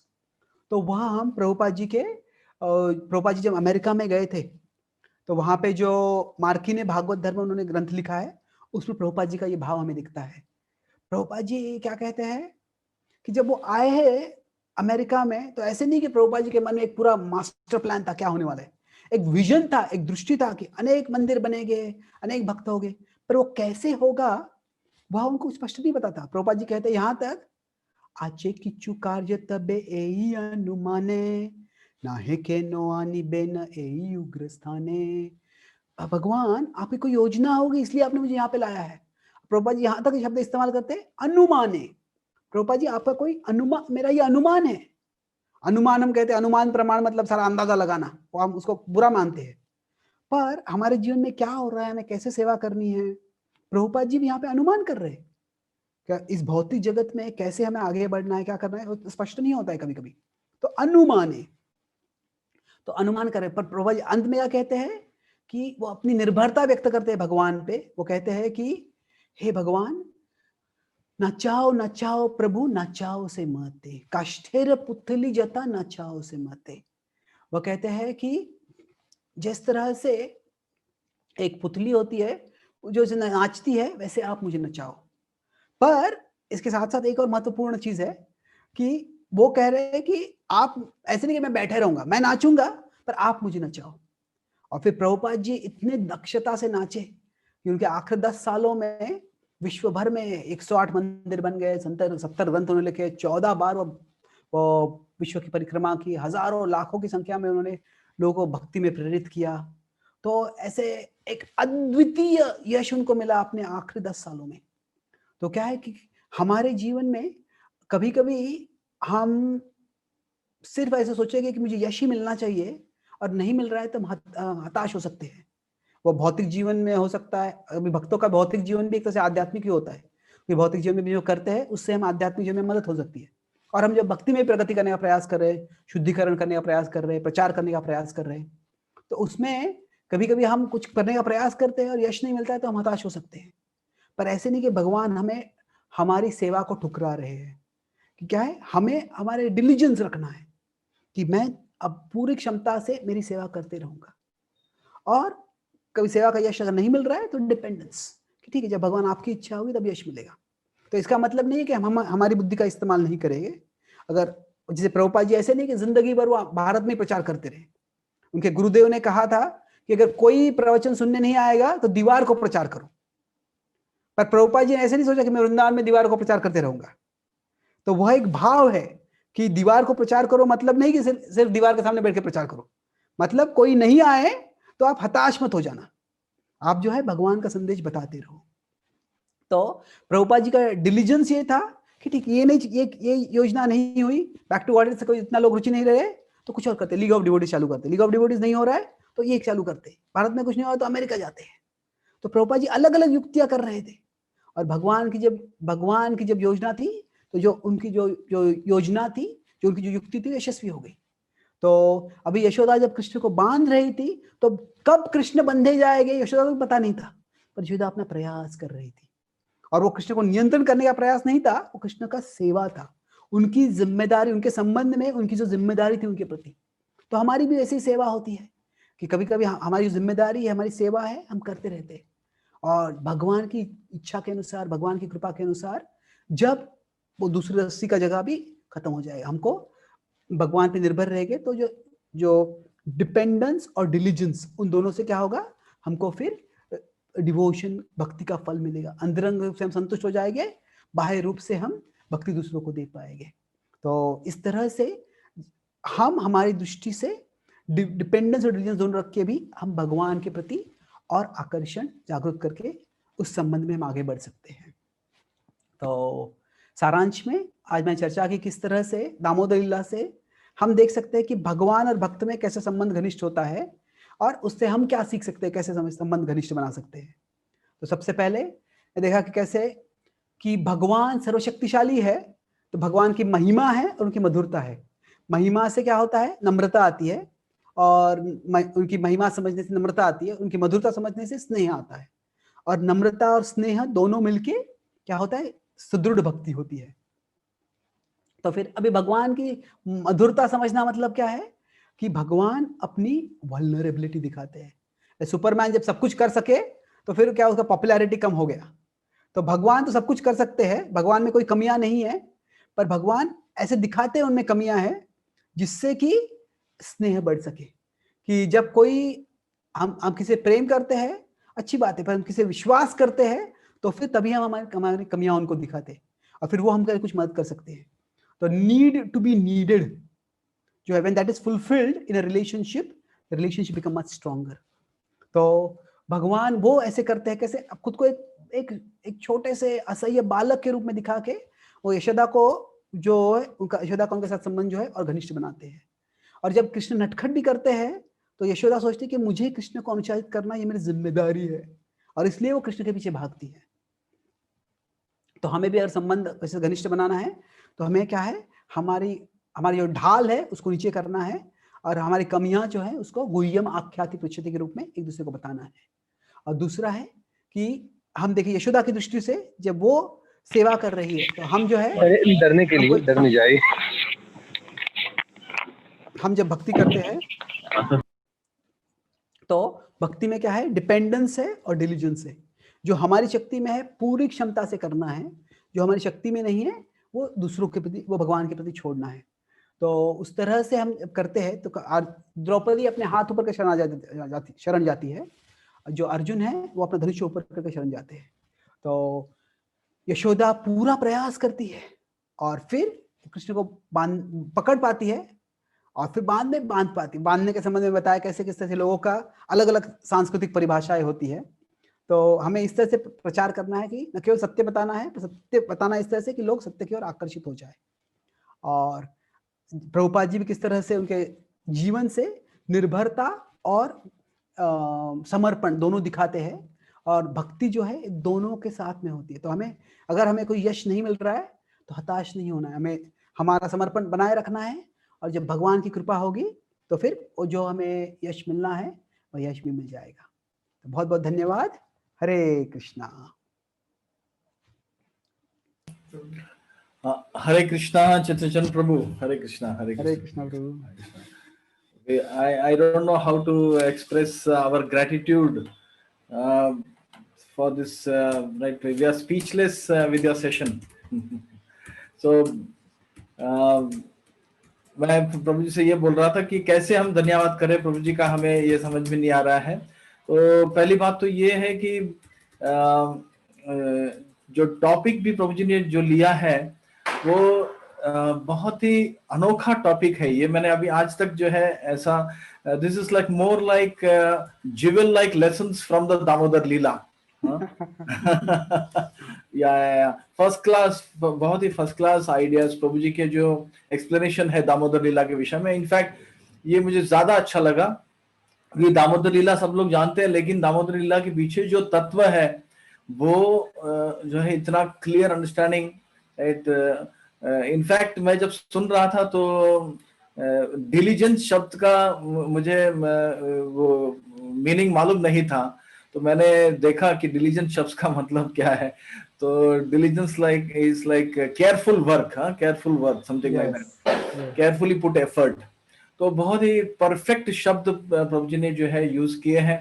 और स्क्रीन शेयरिंग करके जो पीपीटी भी वगैरह भी बना है, तो we are like completely clean bowled by your session, right? Yes, everybody is. And on behalf of ISKCON Indore, we would like to really thank you for for your time. In fact, प्रभु जी जो है just इस session के पहले भी कुछ इनका lecture चल रहा था, राइट? तो कंटिन्यूअस इनके सेशंस वगैरह चल रहे हैं, और हम लोग ये समझ सकते हैं प्रभु जी वर्ल्ड क्लास स्पीकर हैं, और बस कोरोना के चलते एक स्थान पर मिल गए, नहीं तो मिलने वाले नहीं थे, घूमते रहते हैं प्रभु जी। हाँ, यस। तो प्रभु जी, I hope you have some time for questions, because we have plenty of time if you have whatever time you can give, right? Many devotees during the session itself, they have expressed their curiosity to ask some questions. So are you okay with it? Yes, bro, surely. Okay. तो हरे कृष्णा, तो आप लोग अपना अपना electronic हाथ जो है race कर सकते हैं, और हम लोग फिर will call on you to ask the questions and all. तो डॉक्टर सोनल पंचाल से मैं रिक्वेस्ट करूंगा, वो स्टार्ट कर सकते हैं। डॉक्टर सोनल माता जी, यस, डॉक्टर सोनल माता ji from Indore. Hare Krishna. Hare Krishna Prabhuji, Dandavat Pranam. Thank you so much for the most excellent, beautiful Damodar Leela with very unusual examples. My question is, Prabhuji, that since this Kartik month is the most important for all of us, for devotees and non-devotees, how is it that we can give the examples, the most outstanding awakening examples to non-devotees, so as to attract them towards the deep dance and the mercy of the Lord, and to awaken them like other non-devotees, other stories that we have heard, like the story of the rat. So could you give us some more outstanding examples as to how to attract non-devotees for this important significance of the deep dance? Hare Krishna.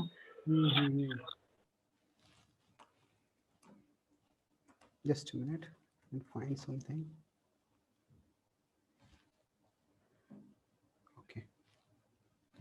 तो अभी हम ये कार्तिक मास आ रहा है, तो उसमें हम किस तरह से लोगों को प्रेरित कर सकते हैं कि वो और भगवान की कृपा प्राप्त कर सके और आगे बढ़ सके। तो इसमें कैसे है कि हमें समझना है कि हर व्यक्ति अलग अलग दृष्टियों से भगवान की ओर या आध्यात्म की ओर आकर्षित होता है, और जिसको जिस पद्धति से आकर्षित होगा उस प्रकार का हमें उनको मौका या प्रेरणा देना है उनको। तो मैं डायग्राम ढूंढ रहा हूं, अगर मिला तो बोलता हूं। आप कल्पना कीजिए, बीच में एक केंद्र है, वो कृष्ण है, और कृष्ण की ओर आकर्षण करने के लोगों के अलग अलग मार्ग होते हैं। तो कोई लोग कृष्ण भक्ति में आते हैं क्योंकि उनको तत्वज्ञान अच्छा लगता है, उनको चाहिए कि देखिए कि ये तत्वज्ञान का पॉइंट अच्छा है, मुझे जीवन के सवाल थे उनका जवाब मिल रहा है, ये सवाल का जवाब ये है, वो सवाल का जवाब वो है। और इस तरह से जब उनको जवाब मिलते हैं तो उनको उससे प्रेरणा मिलती है, उससे आकर्षण होता है, और फिर वो भगवान के करीब आते हैं। कुछ लोग ऐसे होते हैं कि जो सोशल पर्पसेस के लिए आते हैं। सोशल मतलब क्या है? मुझे अच्छे लोगों के साथ रहना है, ये भक्तों के संग में आता हूँ तो सब अच्छी तरह से बात करते हैं, अच्छी तरह से अच्छे लोग हैं, मुझे अच्छे लोगों के साथ रहना है, इसलिए मैं यहाँ पे आ रहा हूँ। तो वो एक कारण हो सकता है। तो फिर एक और कारण हो सकता है कि कोई आता है क्योंकि उनको साइकोलॉजिकल कारण, मन की बहुत मन विचलित हो रहा है और मन को शांत करना है, और मंदिर का वातावरण अच्छा लगता है, जप अच्छा लगता है, कीर्तन अच्छा लगता है, इसलिए आते हैं। और कुछ लोग होते हैं सांस्कृतिक कारणों के लिए आते हैं। सांस्कृतिक कारण मतलब क्या?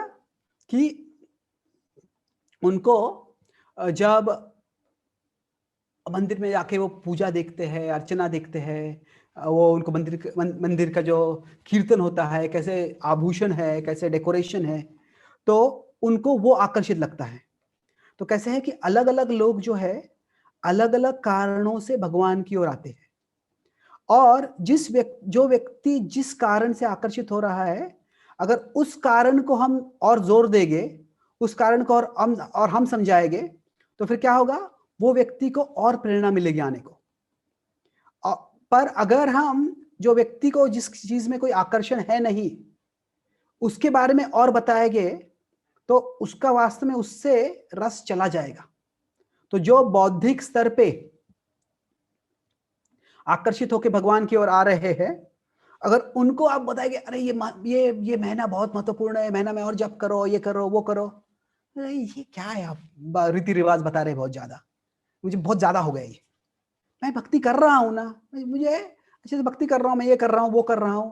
तो कुछ लोगों को उससे वास्तव में वो it will irritate them too much. तो हमारा उद्देश्य भले ही अच्छा होगा, पर अच्छा उद्देश्य से कोई गारंटी नहीं है कि अच्छा परिणाम ही होने वाला है। तो हमें देखना है कि कौन से व्यक्ति किस प्रकार के मार्ग से आकर्षित होते थे, वो जब हम समझेंगे तो उस प्रकार से हमें उचित मार्ग उनको बताना है। तो अगर कोई बहुत ही आजकल की आधुनिक पीढ़ी के लोग हैं और वो बहुत मॉडर्न, उसको उनमें ज्यादा भगवान में श्रद्धा भी नहीं है, और भगवान में ही श्रद्धा नहीं है, तो किसी एक विशेष महीने का बहुत महत्व है, उसमें श्रद्धा दिखाना वो तो बहुत ही दूर की बात है उनके लिए। तो अगर हम उनको बताएंगे अरे ये महीना बहुत महत्वपूर्ण है, इसमें आप जप करो, ये करो, तो उनको लगेगा हाँ, मैं तो एक तो भगवान में श्रद्धा रखना वो एक ठीक है, मैं रख सकता हूँ, पर एक महीना उसमें कैसे विशेष हो गया, ये क्या बड़ी बात है, ये क्या अजीब बात है।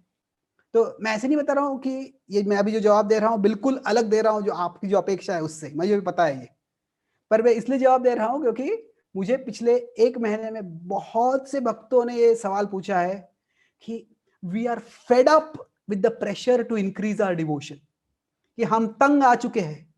पहले बोला था लॉकडाउन है इसलिए कुछ नहीं है, अभी और भक्ति करो, फिर बाद में बोला अधिक महीना है, ये बहुत विशेष महीना, अभी भक्ति करो, और अभी कार्तिक महीना है, अभी और भक्ति करो। हम कर रहे हैं भक्ति, कितना आप हमको दबाव डालने वाले हैं। तो क्या होता है कि अभी ऐसे नहीं, कुछ लोगों को जरूर प्रेरणा मिलती है, जिनकी जो बचपन से संस्कृति है या जिनको संस्कृति में बड़ा विश्वास है, तो फिर क्या होता है, उनको अगर हम कहानियां बताएंगे, उनको अगर हम अलग अलग बताएंगे कि इस महीने में ये करने का इतना फल है, ये पहने में फल है, तो उससे क्या होगा, उनको बड़ा अच्छा लगेगा। पर जो लोग भक्तों के संग में आते हैं, मान लीजिए सोशल कारणों से आते हैं, उनको भक्तों का संग अच्छा लगता है, तो अगर उसे अरे अभी मैं इस भक्तों के संग में आऊंगा तो तुम ज्यादा जप कर रहे हो या नहीं, तुम ये कर रहे हो या नहीं, अगर वही पूछे तो मुझे भक्तों के संग में जाना ही नहीं है, तो उससे क्या होगा, जो उनकी जो जरूरत है वो पूरी नहीं हो रही है। तो इसीलिए हमें देखना है कि जरूर हम सबको कृष्ण के करीब लाना चाहते हैं, वो उद्देश्य अच्छा है, पर वो उद्देश्य का फल क्या हो रहा है ये हमें देखना जरूरी है। अगर वो हम नहीं देख रहे हैं तो हमारा भले ही उद्देश्य सही हो, पर उसका परिणाम जो है गलत हो सकता है। इसलिए Krishna manifest to different people in different ways, and however he manifests to us, however manifests to a particular person, we have to see that and share Krishna with them in that way. ये देखिए मैं जो बता रहा था अभी कि कृष्ण यहाँ पे है, तो कुछ लोग को तत्वज्ञान के द्वारा कृष्ण की ओर आकर्षण है, कुछ लोगों को संस्कृति के द्वारा आकर्षण है, कुछ लोगों को जो समाज है वो उसके द्वारा आकर्षण है। मुझे अच्छे लोग यहाँ पे मिलते हैं, सोशल, कुछ लोगों को साइकोलॉजी में शांति चाहिए। अभी मान लो जो लोगों को शांति चाहिए वो लोग मंदिर में आएंगे, मुझे शांति चाहिए, अगर वहां पे मंदिर में बहुत जोरों से कीर्तन होगा, क्या है मुझे शांति नहीं लग रही है, बोले नहीं ये कीर्तन भगवान का गुणगान है, वो गुणगान है ठीक है, पर उनकी जरूरत वहां पे पूरी नहीं हो रही है। तो इसका मतलब नहीं कि हमें हमारा परिवर्तन करना चाहिए, हमारी संस्कृति जो हम रखते हैं, पर क्या है कि हमें इस तरह से लोगों पे जोर नहीं देना चाहिए कि उससे वो कृष्ण से दूर चले जाएंगे। जैसे मैंने बताया था प्रवचन में, sensitivity means to present the truth in a way that attracts people to the truth. सत्य इस तरह से बताए कि लोग उसकी ओर आकर्षित हो जाए। तो अभी आपने बहुत से कहानियां सुनी होगी कार्तिक के महात्म्य के बारे में, और आपने भी सुनाई होगी कहानियां। तो जिनको श्रद्धा है, जो सांस्कृतिक कारणों से उसकी ओर आकर्षित हो रहे हैं, वो उससे प्रेरणा लेके जरूर और भक्ति करेंगे। पर जो उनको सांस्कृतिक कारणों से आकर्षण नहीं है, तो उनको आपको कुछ और ढूंढना पड़ेगा कि ये महीना बहुत मंगलमय इसलिए आप भक्ति करो। कुछ लोगों को अच्छा लगेगा वो, पर कुछ लोगों को नहीं अच्छा लगेगा वो। क्या बात कर रही है आपकी श्रद्धा है या मेरी श्रद्धा नहीं है, तो मुझ पर कोई लाद रहे हो ऐसे।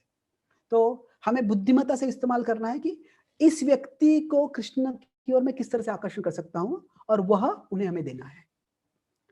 Does that answer your question?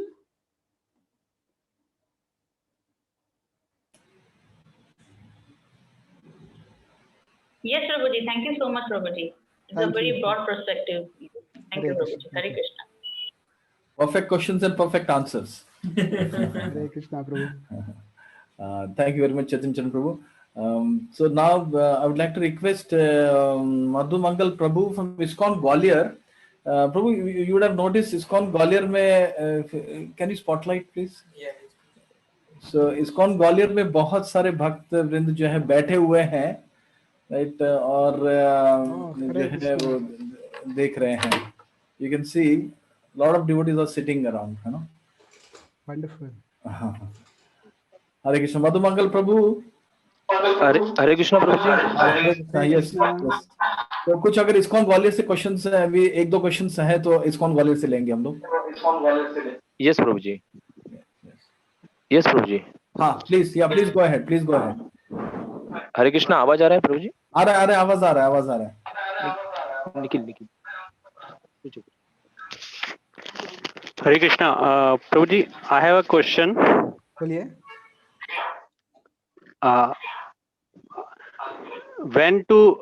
Till what time we should do our effort? We should. Okay. When to take shelter? Okay. तो कब तक हमें प्रयास करना चाहिए और कब हमें आश्रय ग्रहण करना चाहिए भगवान का? अभी ऐसे नहीं है कि दोनों सेपरेट है. हमें हमारा प्रयास भी करना है और भगवान का आश्रय भी ग्रहण करना है. तो हम एक एनालिसिस के लिए हम दोनों को सेपरेट बोल रहे हैं. अभी मान लीजिए मैं जैसे बताया था कि अब हम किसी चीज की तैयारी कर रहे हैं. अगर आपको किसी को कुछ तत्व ज्ञान बताना है, आपको कुछ बोलना है उनके, तो आप उसकी तैयारी कर रहे हैं. और तैयारी करते समय भी इतने सारे हम चीजें पढ़ सकते हैं, सुन सकते हैं. उसमें भी हमें निर्भरता है, ठीक है मैं ये पढ़ूंगा, ये नहीं पढ़ूंगा, ये पढ़े मुझे कुछ अच्छा पॉइंट मिल जाएगा. अगर हाँ, तो ऐसे नहीं. In real life dependence and diligence are not separated entirely. दोनों साथ में भी आ सकते हैं. हमारा प्रयास और भगवान पे निर्भरता दोनों साथ में आता है. कि प्रयास करने का मौका मिलना, यह भी एक तरह से भगवान पे निर्भर होता है. कितने लोगों को प्रयास करने का मौका भी मिलता नहीं है. अच्छा, तो इसलिए क्या है कि ऐसे नहीं कि दोनों वाटर टाइट है, पर एक तरह से हमें हमारा बुद्धि का इस्तेमाल करके फैसला करना है कि how much effort is reasonable effort. कि प्रभुपाद जी बोलते हैं कि intelligence means to see things in their proper perspective. कि बुद्धि से हम समझते हैं कौन सा चीज कितना महत्वपूर्ण है. मैं अमेरिका में था कुछ साल पहले. मैं स्टैनफोर्ड में था. स्टैनफोर्ड में यूनिवर्सिटी में लेक्चर दे रहा था. तो तभी एक माता अपने एक बेटी को वहां पे लेके आई थी. अभी वो बेटी वो बोलती कि वो पिछले 12 साल से प्रयास कर रही है स्टैनफोर्ड यूनिवर्सिटी में एडमिशन प्राप्त करने के लिए. अभी मतलब जैसे कभी भारत में होता है कोई आईआईटी में एक अटेम्प्ट में नहीं मिला, दूसरा अटेम्प्ट, तीसरा अटेम्प्ट. तो मान लीजिए अगर कोई 12 साल आईआईटी में जाने का प्रयास कर रहा है, तो अभी 1 साल 2 साल 3 साल ठीक है, पर 12 साल में तो आपका पूरा करियर आगे बढ़ चुका होगा. ठीक है, आईआईटी में जा सकते हैं तो कहीं और कॉलेज में चले जाओ और वहां से आगे बढ़ो. तो क्या है कि हमें जब किसी भी चीज में बढ़ना है तो दो चीजें हैं. There is purpose and there is path. कि हमारा उद्देश्य है और हमारा मार्ग है.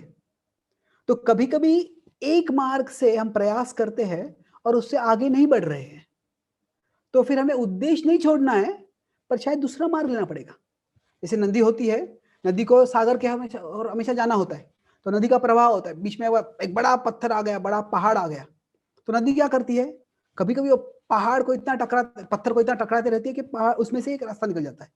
कभी नहीं होता है तो फिर उसके बाद हो जाती है, तो इस बार से चली जाएगी. तो क्या है कि we need to be focused more on the purpose than on the path. कि मेरा उद्देश्य क्या है और उद्देश्य को कैसे जा सकता हूं मैं. तो अगर किसी चीज की ओर जब हम प्रयास कर रहे हैं और वो यश नहीं मिल रहा है, तो ठीक है, मैं अभी हम हमारी बुद्धि का इस्तेमाल करके दूसरों को थोड़ा कंसल्ट करके उनसे मार्गदर्शन प्राप्त करके फैसला कर सकते हैं, ठीक है, मैं इस जगह पे इतना प्रयास करूंगा, और अगर ये नहीं हो रहा है तो ठीक है, फिर मैं कुछ और करूंगा। तो भगवान पे निर्भर रहना का मतलब क्या है कि हमारा प्रयास करने के बाद ऐसे there is our endeavour and there is the result. तो हमारे प्रयास से ही यश नहीं आता है, हमारे प्रयास के बाद में दैव भी होना चाहिए, तब यश आता है। तो अगर यश नहीं आ रहा है तो हमें देख सकते हैं कि मैं कुछ समय तक सब्र रखूंगा, और मैंने प्रयास किया है, प्रयास कर रहा हूँ, देखते हैं यश होता है कि नहीं। अगर नहीं हो रहा है तो फिर मैं किसी और दृष्टि में प्रयास करूँ। जैसे मैं प्रभुपाद जी का उदाहरण दिया, प्रभुपाद जी ने अपना प्रयास करना नहीं छोड़ा, पर उन्होंने अलग अलग मार्ग लिए प्रयास करने के लिए। कभी यहाँ पे प्रचार करने का प्रयास किया, कभी इस मार्ग से प्रचार करने का प्रयास किया, कभी अमेरिका में गए, अमेरिका में बहुत चीजें ट्राई की। पहले न्यूयॉर्क में थे वो, न्यूयॉर्क में वो जो थोड़े रईस लोग थे उनसे प्रचार कर रहे थे, बाद में उनमें कोई रुचि नहीं हो रही थी, तो फिर वो हिप्पी लोगों में चले गए। हिप्पी लोगों में पहला ग्रुप था, वो थोड़ा बहुत ही पागल था, एक में से उन पे आक्रमण करने आ गया, तो फिर दूसरे हिप्पी ग्रुप पे चले गए, और फिर वहां पे उनका प्रचार हुआ। तो क्या है कि हमें ऐसे कोई पहले से कोई गारंटी नहीं होता है कि हमें यश मिलेगा ही, या इतने समय के बाद यश मिलेगा। तो हमें बुद्धि इस्तेमाल करके देखना चाहिए कि ठीक है, मुझे ये चीज करना था, ये चीज करने का उद्देश्य क्या था। तो ठीक है, ये चीज अगर मैं इतना प्रयास करके हो रहा है, अच्छी बात है, अगर नहीं हो रहा है तो उद्देश्य जो है वो पूरा करो, और उसके लिए आगे बढ़ो आप। तो अगर if we keep our purpose in mind, then how much to strive on the path, on a particular path, will become clear to us. Does it answer your question?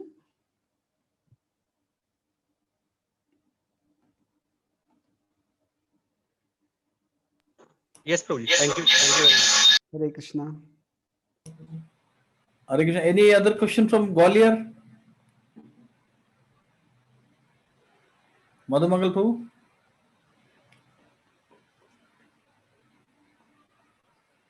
Hare Krishna, Madhumangal Prabhu? Okay, since we can't reach him, Madhav Prabhu, would you like to? Madhav Prabhu from ISKCON Rao. Yes, Prabhuji, Hare Krishna. Dandavat Pranam Chaitanya Prabhu. Dandavat Prabhu, Hare Krishna. Prabhuji, related to this only, ये diligence और dependence के ऊपर उसी में प्रश्न था मेरा। When you are आप जब बता रहे थे ना, तब मैं सोच रहा था, मेरे मन में ये प्रश्न आया कि कैसे हमारा मन बहुत चालाकी से हमें धोखा दे देता है। जैसे आपने कहा कि जो हमारे सामर्थ्य में है उसके लिए हमें प्रयास करना चाहिए, डिलीजेंस होना चाहिए, और जो हमारे सामर्थ्य में नहीं है उसके लिए डिपेंडेंस होना चाहिए। तो मन कई बार क्या करता है, जो सामर्थ्य में है उस समय डिपेंडेंस होता है, उस समय ऐसा लगता है कि हाँ भगवान सब कुछ करेंगे, उस समय ऐसा लगता है निर्भर हो जाओ भगवान पर, वो वाला स्टेप लेता है मन। और जो सामर्थ्य में नहीं है, जहाँ पर डिपेंडेंस होना चाहिए, वहां पर गिव अप कर देता है। फिर वहां पर मन ये वाला ऑप्शन चूज करता है कि see it's not in your hand, so what is the point of doing anything. तो how to deal with this kind of cheating mind. तो जब मन ऐसे हमसे बेईमानी करता है कि जब जिस चीजों पे हमें जिम्मेदारी लेनी है, समर्पित रहना है, उस पर हम निर्भर हो जाते हैं, और जिस पे बारे में निर्भर होना है उस पे हम हताश होके छोड़ देते हैं। तो उसको कैसे पार कर सकते हैं इसके पर समस्या को? तो एक तरह से है कि हम हमारे भौतिक जीवन में जो भी चीज बड़ी ही प्रेरणा से की है, जो भी चीज हमने कोई प्राप्ति की है, अगर हम किसी एग्जाम में बहुत अच्छे मार्क्स मिले हैं, या कोई कंपटीशन में हम यशस्वी हुए हैं, कोई भी चीज हमने हमारे जीवन में कोई बड़ी चीज की है, तो उस समय अगर हम देखेंगे तो मैंने किस तरह से प्रयास किया था। अगर हम सबकी भौतिक जिम्मेदारियां होती है अलग अलग तरह से, उसमें हम प्रयास करते हैं। तो एक तर्क हम खुद को रख सकते हैं कि why should Krishna get less from me than my material boss. अगर मेरा कोई नौकरी कर रहा हूं मैं, कहीं मेरा कोई बॉस है, तो अगर वो बॉस अगर बोलेगा कि तुम्हें ये काम करना है, तो कभी कभी ऐसे हो सकता है कि वो जो बॉस जो काम बोल रहा है करने का नामुमकिन ही है, तो कभी हम बता दें कि नहीं ये हो नहीं सकता इतने समय में, या मुझे क्षमता नहीं है। पर क्या आसानी से हम छोड़ देंगे नहीं हो सकता ये? नहीं, वो हमारे करियर का सवाल है, हमारी जिंदगी का सवाल है, हमारी रोजी रोटी का सवाल है। हम प्रयास करेंगे। तो क्या है कि उस तरह से एक तरह से हमारे अंदर हमारी क्षमता कितनी है यह समझना भी आसान नहीं है। पर अगर हम देखेंगे कि हमने किस हद तक हमारे भौतिक जीवन में कोई यश प्राप्त करने के लिए प्रयास किया है, तो उससे हमें अंदाजा आ सकती है कि अच्छा उस हद तक मेरी क्षमता हो सकती है। शायद उस हद तक मैं अभी नहीं जाऊंगा यहाँ पे, क्योंकि शायद मैं उतना प्रेरित नहीं हूँ, पर मैं कुछ हद तक तो जा सकता हूँ। तो इट इज एक्चुअली समटाइम दूसरों से झूठ बोल के हम खुद को कई कठिन सेवा से, कठिन जिम्मेदारी से बचा सकते हैं। पर क्या होता है, उससे शायद हम खुद को बचा लेंगे, बट जब हम दूसरों को झूठ बोलते हैं तो उससे एक तरह से झूठ बोलने की आदत हो जाती है, और फिर हम खुद से झूठ बोलने लगते हैं। और फिर क्या होता है, खुद की क्षमता क्या है यह भी हमको पता नहीं चलता है, क्योंकि by lying to ourselves we start losing ourselves. वे कैसे है कि by lying to ourselves we start losing ourselves. का मतलब क्या है कि मान लीजिए अगर आपके पास कोई गाड़ी है और वो गाड़ी 80 के स्पीड से जा सकती है। अभी अधिकांश लोगों को समस्या होती है कि वो स्पीड से ज्यादा चलाते हैं, स्पीड लिमिट से ज्यादा चलते हैं। पर मान लीजिए कोई 80 की स्पीड से गाड़ी चलती है, पर वो हमेशा 40 की स्पीड पे चलाते हैं, और फिर 40 कोई पूछता है फास्ट जाओ ना, ये गाड़ी और फास्ट जाती नहीं है, और फिर 40 की स्पीड चलाएगा, 40 की स्पीड चलाएगा, और फिर अब ऐसे व्यावहारिक जीवन में होगा नहीं, पर बाद में क्या होगा, वो 40 की स्पीड चलने की आदत हो जाएगी और 60 या 80 की स्पीड पे जा सकते हैं, तभी भी जा नहीं पाएंगे। वो एक तरह से वो भूल जाएंगे कि उस स्पीड पे जा सकते हैं। तो ये बाह्य रूप में इतना नहीं होता है, पर अंतर रूप में हो जाता है कि we are our only resource. Even Krishna can't help us if we don't help ourselves.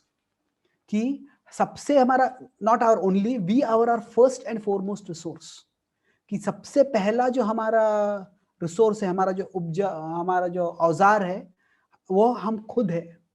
उद्धरेद आत्मनात्मानम नात्मानम अवसादयेत, आत्मैव आत्मनो बंधुर आत्मैव रिपुरात्मना। भगवान कहते हैं कि तुम्हें ही तुम्हारा उद्धार करना है या तुम ही तुम्हारा पतन करोगे। तो आत्मा ही आत्मा का मित्र है और आत्मा ही आत्मा का शत्रु है। अभी इस श्लोक के अलग अलग तरह से अर्थ होते हैं। कभी कभी इस श्लोक का एक अर्थ होता है, मन होता है, मन तुम्हारा शत्रु है, मन तुम्हारा मित्र है, मन से तुम्हारा उद्धार करो या मन से तुम्हारा पतन हो सकता है। पर कुछ आचार्य ने उसको ऐसे भी बताया है कि तुम ही तुम्हारे मित्र हो, तुम ही तुम्हारे शत्रु हो, तुम्हें ही तुम्हारा उद्धार करना है या तुम ही तुम्हारा पतन करोगे। तो अगर मान लीजिए हमारी कोई गाड़ी काम नहीं कर रही है तो हम दूसरी गाड़ी ला सकते हैं, पर if we stop working we can not get another we. तो अगर हम खुद से बेईमानी करते हैं तो हमारी खुद की क्षमता क्या है वह हमें पता नहीं रहती है, हम भूल जाते हैं उसको, और फिर भविष्य में अगर हमें जरूरत भी पड़ेगी तो वो हम कर नहीं पाएंगे। तो इसलिए जब भी हमें कोई चुनौती आती है, कोई कठिन सेवा या जिम्मेदारी आती है, तो हमें जितना हो सकता है उतना प्रयास करना है। और किस तरह से हमें पता चलता है कि ये प्रयास ज्यादा हो रहा है या कम हो रहा है? एक तरह से वो तुरंत नहीं पता चलता है, बट उसे 3 चीजें हम कह सकते हैं इसके लिए कि इंटेलिजेंस, एक्सपीरियंस एंड कंसल्टेशन। कि मान लीजिए अगर कोई बड़ी सूटकेस लेके आए हैं और वो बोलते क्या आप उठा सकते हैं सूटकेस, अभी इतनी बड़ी सूटकेस है, को लगे उठा नहीं सकता इसको, तो हम बुद्धि से लगता है उठा नहीं सकता है, पर फिर भी हम जाते हैं वहां पे, उठाते हैं, सूटकेस तो पूरी खाली है, बड़ी है पर पूरी खाली, आराम से उठा सकते हैं। या कभी कभी होते छोटी सी बैग होती है, क्या आप उठा सकते हैं, बोलते हैं हाँ जरूर, उठाए जाते हैं, और फिर लगते हैं पत्थर डालेंगे क्या, इतनी हैवी कैसे है ये। तो पहले हमारे बुद्धि से हमको अंदाजा आता है कि क्या मैं कर सकता हूं क्या नहीं कर सकता हूं। फिर एक्सपीरियंस होता है, करने का प्रयास करते हैं तो उसमें कुछ हद तक समस्या होती है, कुछ आसानी होती है, और फिर उसके बाद में हम कंसल्टेशन कर सकते। कंसल्टेशन मतलब किसी से पूछ सकते हैं कि कभी मैं सोचा था ये कर नहीं पाऊंगा, तो क्या लगता है, हाँ ये मुश्किल है, शायद नहीं हो पाएगा। अब अगर कोई अच्छे चिंतक मित्र है, भक्त है, मार्गदर्शक है, उनसे पूछ सकते हैं। और इस तरह से क्या है, we get greater self understanding. तो हमें भगवान पे निर्भर जरूर रहना है, पर इसका मतलब ये नहीं है कि हमें गैर जिम्मेदार बनना है। और इसके लिए हम देख सकते हैं, अर्जुन का उदाहरण दे सकते हैं। अर्जुन जो है वो जब बचपन से जब वो अपने धनुर्विद्या का प्रशिक्षण ले रहे थे तो बड़े जिम्मेदारी से, बड़े समर्पण से ले रहे थे। ऐसे सोचे कि भगवान की योजना है तो भगवान का युद्ध है, भगवान मुझे सक्षम बना के जिता देंगे। नहीं, वो पूरा प्रयास कर रहे थे।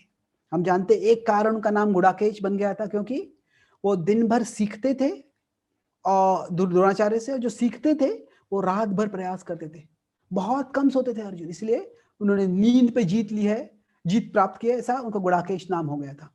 तो अर्जुन बहुत प्रयास करते थे। हम प्रभुपाद जी का उदाहरण देख सकते हैं कि प्रभुपाद जी दिन भर जो लोग उनसे मिलने आते थे उनसे कृष्ण के बारे में बात करते थे, और रात भर जो लोग उनसे मिलने नहीं आए हैं उनसे वो कृष्ण के बारे में बात करते थे। किस तरह से? ग्रंथ लिखकर। तो हम देखते हैं वरिष्ठ भक्त जो है वो अपनी पूरी क्षमता से प्रयास कर रहे होते हैं, जो महान भक्त है। तो उनका उदाहरण लेके हम खुद को पुश कर सकते हैं। तो ये 3 चीजें मैंने बताया कि सबसे पहले हमारे भौतिक जगत में हमने कैसे प्रयास किया था वो देख सकते हैं हम, और दूसरा है कि अगर हम अगर दूसरों को झूठ बोलेंगे, खुद को झूठ बोलेंगे तो फिर हम खुद को ही खो देंगे। और तीसरा है कि हमारा बुद्धि से, हमारे अनुभव से और दूसरों से तर्क वितर्क करके हम समझ सकते हैं कि हमारी क्षमता क्या है और फिर आगे कार्य कर सकते हैं। Okay, thank you very much Prabhu ji. Thank you. Amazing questions, amazing answers. Thank you, bro. Happy to be of service. No. Shall we stop Chaitanya, here? I would request that we have lot many questions. It just depends upon you how much you can give us your association. There are a few more questions. Can we go on? 5 to 10 minutes more? 10 minutes. Okay. So then we'll choose. Animesh Prabhu from ISKCON Rao would like to ask a question. Yes. Hare Krishna Prabhu ji, Dandavad Pranam. Hare Krishna.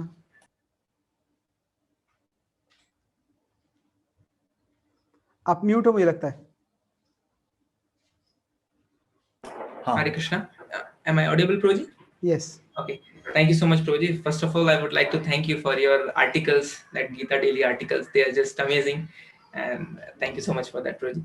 And today's class was also very wonderful, Prabhuji. So my question was, Prabhuji, that we make some plans and Krishna has some plans for us. And just because we don't know what Krishna has planned for us, we just go in one direction, and then we get some failures and we get disappointed, and then we feel that, oh, Krishna might not be wanting me to do this. वो कुछ और चाहते थे मुझसे. So we just continue in some other path. Then the next. So is there any way to know what Krishna wants from us? Because after practicing for some time, we just know that Krishna's plan is best. And there can't be any better plan than Krishna's plan. But just because we don't know what his plan is, this making permutation and combination of everything, so it will be easy if we can know what Krishna wants. Can I add to it a little bit, Chaitanya Prabhu, if you allow? Yes, please. Like prayas and this endeavor, diligence and dependence. So if diligence, how do we know whether our diligence is in the right direction or wrong direction? Right, प्रयास अगर गलत है तो कृपा मिलने वाली नहीं है। तो और अगर तो प्रयास सही है या गलत है, ये कैसे समझा जाए? I mean, I'm just adding to this question. Yes. तो कैसे हम जब हम हमारी योजना बनाते हैं पर यश नहीं मिलता तो हमें लगता है शायद ये भगवान की योजना नहीं है मेरे लिए। हम प्रयास कर रहे हैं तो कैसे हम, अगर हम सही प्रयास दिशा में प्रयास नहीं कर रहे हैं तो फिर हम कैसे, तो हमें कृपा भी नहीं मिलेगी। तो अभी I'll talk about 2-3 चीजें बात करूंगा मैं। सबसे पहले क्या है कि ऐसे नहीं है कि कृष्ण की योजना मतलब एक फिक्स्ड रास्ता है और उस रास्ते पे हम जा रहे हैं तो हम कृष्ण की योजना पे है, और रास्ते से चले गए तो कृष्ण की योजना भ्रष्ट हो गई। ऐसे नहीं है। Krishna's plan is resourceful enough to accommodate our different choices। कि कृष्ण की योजना ऐसी है कि हम जो भी चुनाव करते हैं कृष्ण की योजना बनाई रहती है। कैसे हो सकता है? एक उदाहरण दे सकते हैं इसके लिए कि मान लीजिए अगर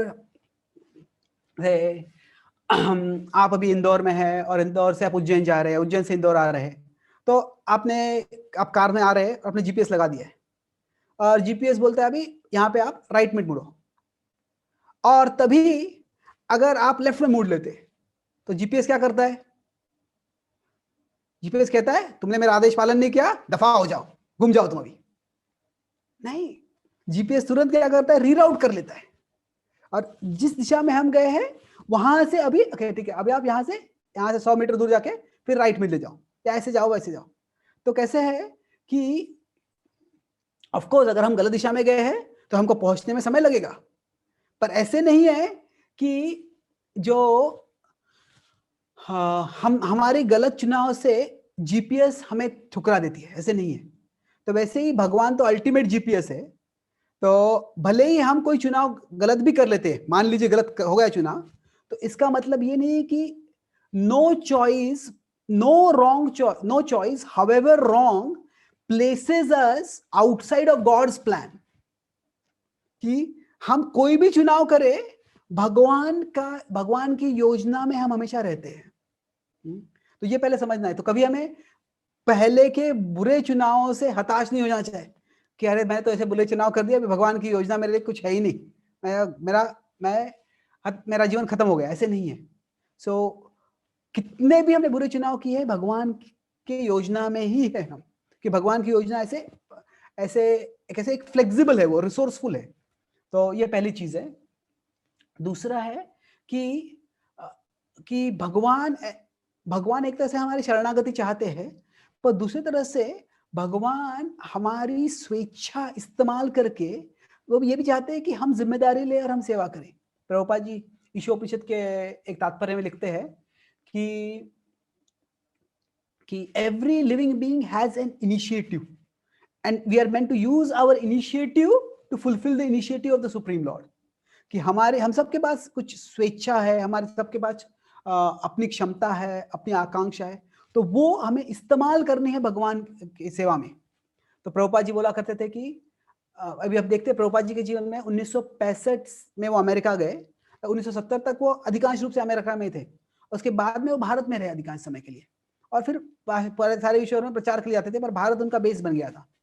तो प्रभुपाद जी कभी कहा करते थे कि मेरे गुरुदेव की इच्छा थी कि पाश्चात्य देश में प्रचार करो, और कहते मेरी इच्छा है कि भारत में प्रचार करो।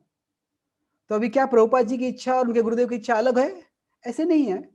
पर प्रभुपाद जी की इच्छा क्या थी कि अभी पाश्चात्य देशों में हमने प्रचार किया है और लोग भक्त बने हैं, पर जो भारत है वही धर्मभूमि है, यहाँ पे हमें एक फाउंडेशन होना चाहिए, न्यू होना चाहिए। और प्रभुपाद जी के प्रैक्टिकल दूसरे भी देख सकते हैं कि पाश्चात्य देशों में जो पाश्चात्य भक्त है वो जो संस्कृति जानते हैं, समाज जानते हैं, वो प्रचार कर सकते हैं, पर वो भारत में प्रचार नहीं कर पा रहे हैं, क्योंकि यहाँ पे तो लोग उनसे बेईमानी कर लेते हैं, उनको जानकारी नहीं है। तो इसलिए मुझे यहाँ पे रहना है। तो क्या है कि ऐसे नहीं है कि Krishna consciousness has no place for our desires. तो ऐसे नहीं है कि हमारी इच्छाओं के लिए कृष्ण भगवान में कुछ जगह है ही नहीं। अगर हमारी इच्छा भगवान की सेवा करने की ही है तो फिर वह भी कृष्ण भावना के परिभाषा में आती है। तो इसलिए इंस्टेड ऑफ कृष्ण भावना को instead of thinking of it as one path, we can think of it as one direction, कि एक मार्ग नहीं है, एक दिशा है, वो इस दिशा में जाना है मुझे। तो हमारी भी अगर कोई इच्छाएं है, और जो जैसे बताया था, इसके एक और जरूरत कैसे है कि हमारी जब संस्था चालू हुई तो प्रभुपाद जी, जो छोटी संस्था थी, प्रभुपाद जी सबको जानते थे, तो प्रभुपाद जी सबको जान के सेवा दे सकते थे कि आप ये सेवा करो, आप ये सेवा करो। तो प्रभुपाद जी ने अपने ग्रंथों में ये बहुत जोर दिया है कि follow the instruction of the spiritual master, कि आपके गुरुदेव का आप आदेश पालन करो। पर प्रभुपाद जी के समय में ही जब संस्था बड़ी होने लग गई तो बहुत से भक्तों को अपने गुरुदेव से संबंध करने का कोई संग ही नहीं मिलता था। तो फिर गुरुदेव से आदेश क्या मिलेगा? तो फिर क्या करना है? तो प्रभुपाद जी के भक्त रोचन प्रभु, शिष्य रोचन प्रभु, मैंने उनके बारे में पढ़ा था, और जब मैं अमेरिका में अलाचो में गया था उन्होंने बड़े रुचि के साथ वही उनके रोचन लीला बताई उन्होंने मुझे। तो क्या था कि वो लंदन में थे, लंदन उस समय यूरोपियन हेडक्वार्टर्स था हमारी संस्था का, और सब जगह से, जर्मनी से, फ्रांस से, स्वीडन से भक्त आए थे, हॉलैंड से भक्त आए थे और रिपोर्ट दे रहे थे। और रोचन प्रभु सुन रहे थे और फिर उनको लगा अरे सबके पास प्रभुपाद जी की सेवा है, मेरे पास कुछ सेवा नहीं है। तो प्रभुपाद जी बोले आप मुझे भी कुछ सेवा दे दो, उन्होंने प्रभुपाद जी से कहा। तो प्रभुपाद जी बोले उनको कि आप क्या करना चाहते हो कृष्ण के लिए? तो प्रभु बोले कि प्रभु आप जो भी चाहो बोले मैं करूंगा। प्रभुपाद जी बोले नहीं आप क्या करना चाहते हो? प्रभु जी मेरी परीक्षा ले रहे बोले कि आप जो भी चाहते हैं मैं करूंगा वो। तो प्रभुपाद जी बोले हमारे तत्व ज्ञान समझो, क्या है तुम क्या करना चाहते हो यह ढूंढो और फिर वो कृष्ण के लिए करो। Find out what you want to do and do it for Krishna. तो फिर वो सोचने लग गए कि क्या करना है। तो मैं सोचा नहीं था मैंने, बोले तो एक दिन के सोचा, उन्होंने बोला कि बचपन में उनको जो क्ले वर्क होता है वो बनाने का बहुत ऐसे कोई आर्ट कार्ड क्राफ्ट क्ले से वगैरह बनाने का इच्छा था। तो बोले प्रभुपाद जी को कि मैं सोचता हूँ कि हम भारत से मृदंग लाते हैं तो कभी कभी मृदंग लाने में बहुत समय लग जाता है, टूट जाता है। तो सोचा कि मैं यहाँ का जो मटेरियल है उससे मृदंग बनाऊंगा और मजबूत भी रहेगा। तो जब प्रभुपाद जी सुना बोले कि तुम्हारे जो गुरु भाई है बहुत राजसिक है, तो तुम ऐसा मृदंग बनाओ कि वो नीचे गिराएंगे भी तो भी टूटेगा नहीं। तो उससे एक क्ले आर्ट पॉटरी वो बनाने के उनको जीवन भर की सेवा मिल गई। तो ये मैं कहने का उद्देश्य बता रहा हूं कि एक तरह से अगर हमारी इच्छा है कुछ करने की, हमारी कुछ प्रेरणा है, तो ऐसे नहीं कि our plan is outside God's plan. ये भी हमें समझना चाहिए। अगर हमें कुछ प्रेरणा मिलती है तो जरूर हमारे वरिष्ठ भक्तों से हम मार्गदर्शन ले सकते हैं, उनसे आशीर्वाद ले सकते हैं। पर अगर हमें कुछ स्ट्रांगली प्रेरणा है तो वो भी हम कर सकते हैं। तो ये दूसरी चीज है। पर जैसे आप बता रहे थे कि अगर हमारी योजना और भगवान की योजना बिल्कुल अलग है तो फिर तभी क्या होगा। तो एक तरह से इसमें जब हम कुछ कार्य करते हैं तो इन एडवांस हमें कभी पता नहीं होता है कि ये सही होगा या गलत होगा। प्रभुपाद जी में कितनी सारी चीजें ट्राई की तो कुछ चीजें हुई, कुछ चीजें नहीं हुई। तो we can never know in advance whether our decision is right, but we can try to get the decision making process as right as possible। कि डिसीजन मेक, अभी कैसे भगवद गीता का पूरा संदेश कृष्ण ने अर्जुन को एक निर्णय बताने के लिए दिया है। निर्णय कैसे लेना है वह बताने के लिए भगवद गीता का संदेश दिया है। नहीं तो भगवद गीता पूरे 6 शब्दों में भगवान पूरी कर सकते थे। आई एम गॉड, ओबे मी, फाइट। मैं भगवान हूं, आदेश पालन करो, लड़ो। पूरी भगवद गीता खत्म हो जाती थी। पर भगवान ने बड़ा अलग अलग तर्क वितर्क किया है, ये श्रेणी, ये स्तर, ये सब समझाया है ताकि not only Arjuna gets a decision but Arjuna understand the decision making process, कि किस तरह से निर्णय लिए जाते हैं ताकि वो निर्णय ले सके। तो इसीलिए अभी किस तरह से हम निर्णय ले सकते हैं, तो इसके लिए हम भक्ति तो शुद्ध सत्व में होती है, पर हम सब अलग अलग गुणों में होते हैं और हम सेवा भी कर रहे होते हैं। अधिकांश रूप से रजोगुण में जाते हैं, ये करना है, वो करना है, वो करना है, वो ठीक है, जो सेवा के लिए जरूरी करना पड़ता है कभी कभी हमें। पर क्या है कि जब हमें हमारे जीवन में कुछ फैसला करना है, ऐसा करना है, वैसे करना है, तो तभी सत्वगुण में होना चाहिए। तो क्या कर सकते हैं कि अगर कोई बड़ा फैसला करना है हमें, तो फिर हम देख सकते हैं कि मान लीजिए किसी थोड़ा प्रार्थना करो, जप करो, कीर्तन करो, थोड़ा मन को शांत करो और फिर वो प्रार्थनात्मक भाव में जो भी हमारा विचार है उस पर चिंतन करें। और इसमें कभी कभी लिखना बहुत फायदेशीर होता है। कहता कैसे, मैं एक अभी रिसेंटली मैंने एक सेमिनार किया था, कोर्स किया था वास्तव में, जर्नलिंग एंड स्पिरिचुअल ग्रोथ, कि हमारा जर्नल हम लिख सकते हैं। तो क्या होता है कि जब तक विचार हमारे दिमाग में रहता है तो वो घूमते रहता है वहां पे और एक तरह से वहां पे कंजेशन कर देता है, कुछ सोच नहीं पाते हैं हम। तो विचारों को बाहर लेके आ जाओ, जो एक विषय पे सब कुछ जो है वो लिख लो, ये लिखो, ये लिखो, सब कुछ लिख लो। और फिर तभी क्या होगा, वो मन से बाहर आ गया, थोड़ा सा छुटकारा मिलेगा। और फिर बाद में एक आधे दिन के बाद वापस एक फ्रेश मन के साथ फिर उसको आप देखो। तो क्या है, मतलब एक इस तरह से क्या किया हमने, हमारे मन में जो भी था वो बाहर लेके आ गया। वो एक तरह से जिग्जॉ पजल होता है, ऐसा खेल होता है जिसमें सब टुकड़े होते हैं, उसको सब साथ में लाना है। तो हमारे मन में जो भी है वो एक ऐसे जिग्जॉ पजल जैसे हमने बाहर लाके रख दिया है।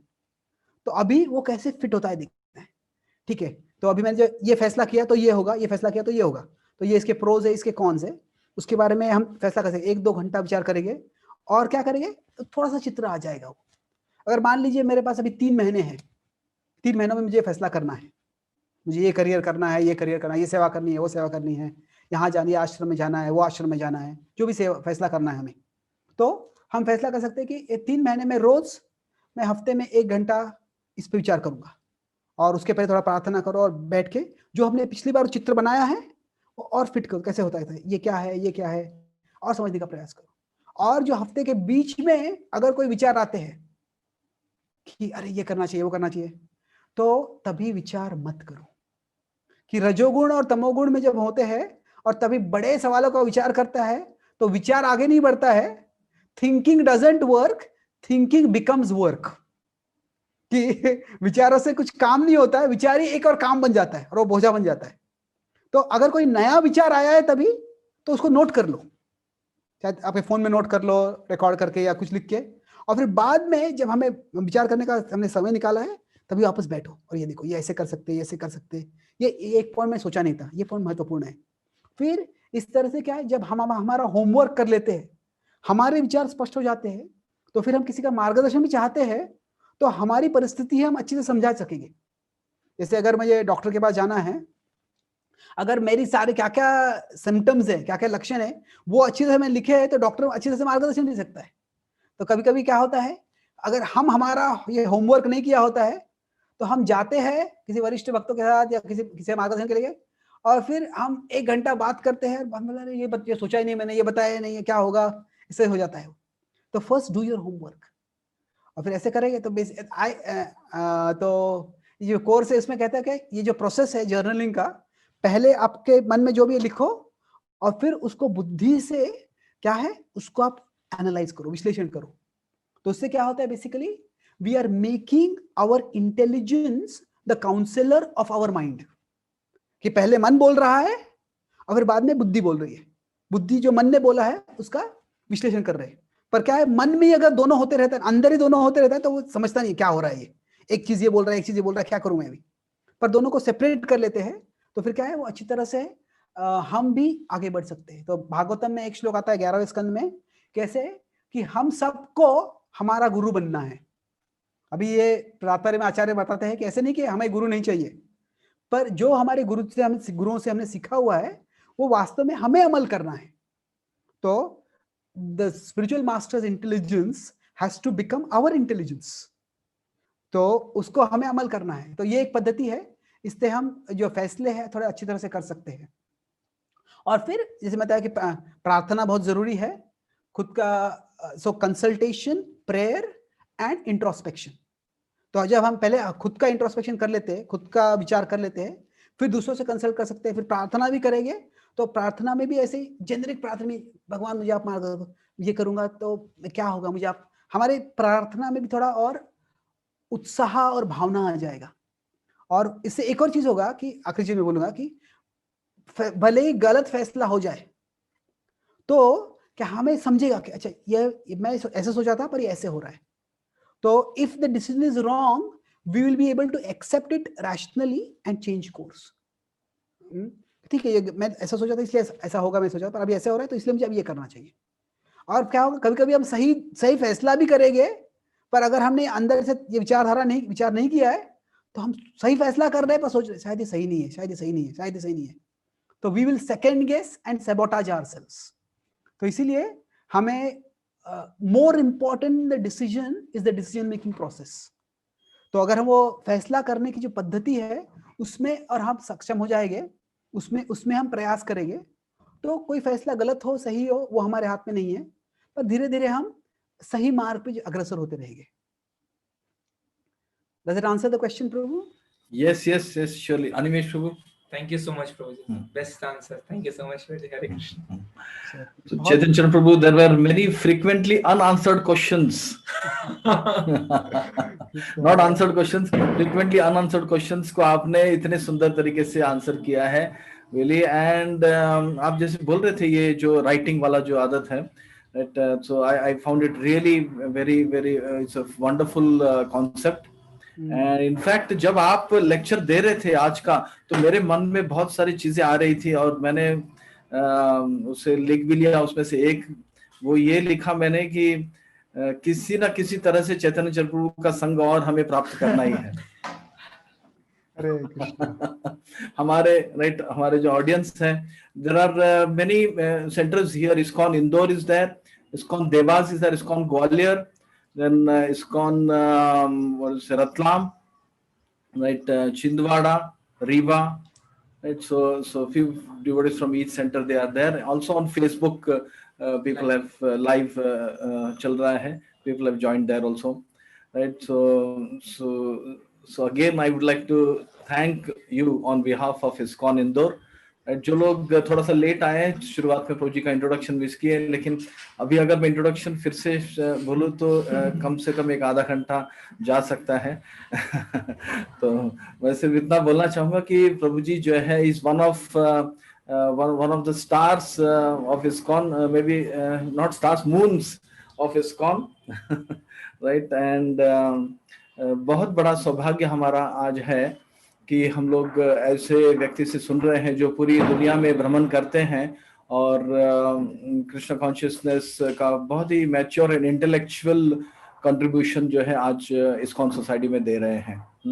तो so we really, I would like to request you, in fact I would like to thank कोरोना and I would like to thank Zoom, right, for making this happen. नहीं तो right, so many years we have after OMG हम लोगों का आपका संग मिला नहीं, लेकिन आज जो है इन परिस्थितियों के कारण आपका संग मिला है। तो we would really like to request you कि अगर आप राइट थोड़ा समय ऐसे निकाले बीच बीच में और हम लोग को अगर संग दे तो we would be really, I want all devotees to open their to unmute themselves and voice this just for a few seconds, please. If all of you want Chaitanya Charan Prabhu to come back again, so please. Yes.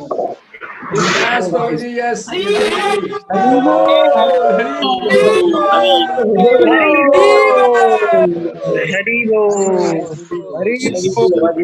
Response, I don't have to say anything. Happy to be of service. These are a couple of small announcements I would like to make. Yeah, please. अगर कोई journaling के बारे में बता रहा था, मैं new year के समय में एक और बार ये 3 सेशन कोर्स है जर्नलिंग एंड स्पिरिचुअल ग्रोथ। तो ये मैं, अगर आप मेरे फेसबुक को फॉलो कर रहे होगे तो फेसबुक में उसका अनाउंसमेंट आ जाएगा कि गोवर्धन स्कूल ऑफ योगा की ओर से मैं कोर्स करने वाला हूँ। जर्नलिंग के बारे में कैसे हम उससे अच्छे फैसले कर सकते हैं, अच्छे निर्णय कर सकते हैं, उसके अच्छे रेजोल्यूशंस कर सकते हैं, उसके बारे में एक कोर्स होगा। और मैंने एक और वेबसाइट चालू किया है, वो अगर आप आपका इंग्लिश इंप्रूव करना चाहते हैं तो यह है स्पिरिचुअल वर्ड्स डेली। मैंने वो टाइप किया है। उसमें क्या है कि एक शब्द मैं लेता हूं और वो शब्द को कैसे इस्तेमाल करना है, एक 3 वाक्य उदाहरण देता हूं, एक रामायण के आधार पर, एक महाभारत के आधार पर और एक भगवद गीता के आधार पर। तो इस तरह से वो आप it is you can improve your vocabulary and improve your spirituality both. आप लीला का स्मरण कर सकते हैं और शब्दों को भी इंप्रूव कर सकते हैं, तो शब्द भी जान सकते हैं। तो those 2 announcements. First one I didn't understand. First one was what? Sorry? जो पहला अनाउंसमेंट क्या था? पहला कि जर्नलिंग और journaling course on new year अच्छा होने वाला है। तो फिर वो मेरे फेसबुक पे, अगर आप मेरा फेसबुक फॉलो करोगे तो वहां पे अनाउंसमेंट आ जाएगा। आपके फेसबुक पे क्या चैतन्य चरण दास, दैट्स ऑल ना? यस, चैतन्य चरण दास। हाँ, यस। मैं रिक्वेस्ट करूंगा सबसे कि प्रभु जी को जो फॉलो करे फेसबुक पर, और उनका वेबसाइट है गीता डेली और स्पिरिचुअल साइंटिस्ट, वो भी आप लोग देख सकते हैं, right. And this English one also definitely. Yes प्रभु। बहुत बहुत धन्यवाद। श्री प्रभुपाद की जय, दामोदर भगवान की जय, His Grace Chaitanya Chरण प्रभु की जय, गौर प्रेमानंदे। Thank you very much. धन्यवाद प्रभु। Happy to be of service. Hare Krishna. Hare Krishna.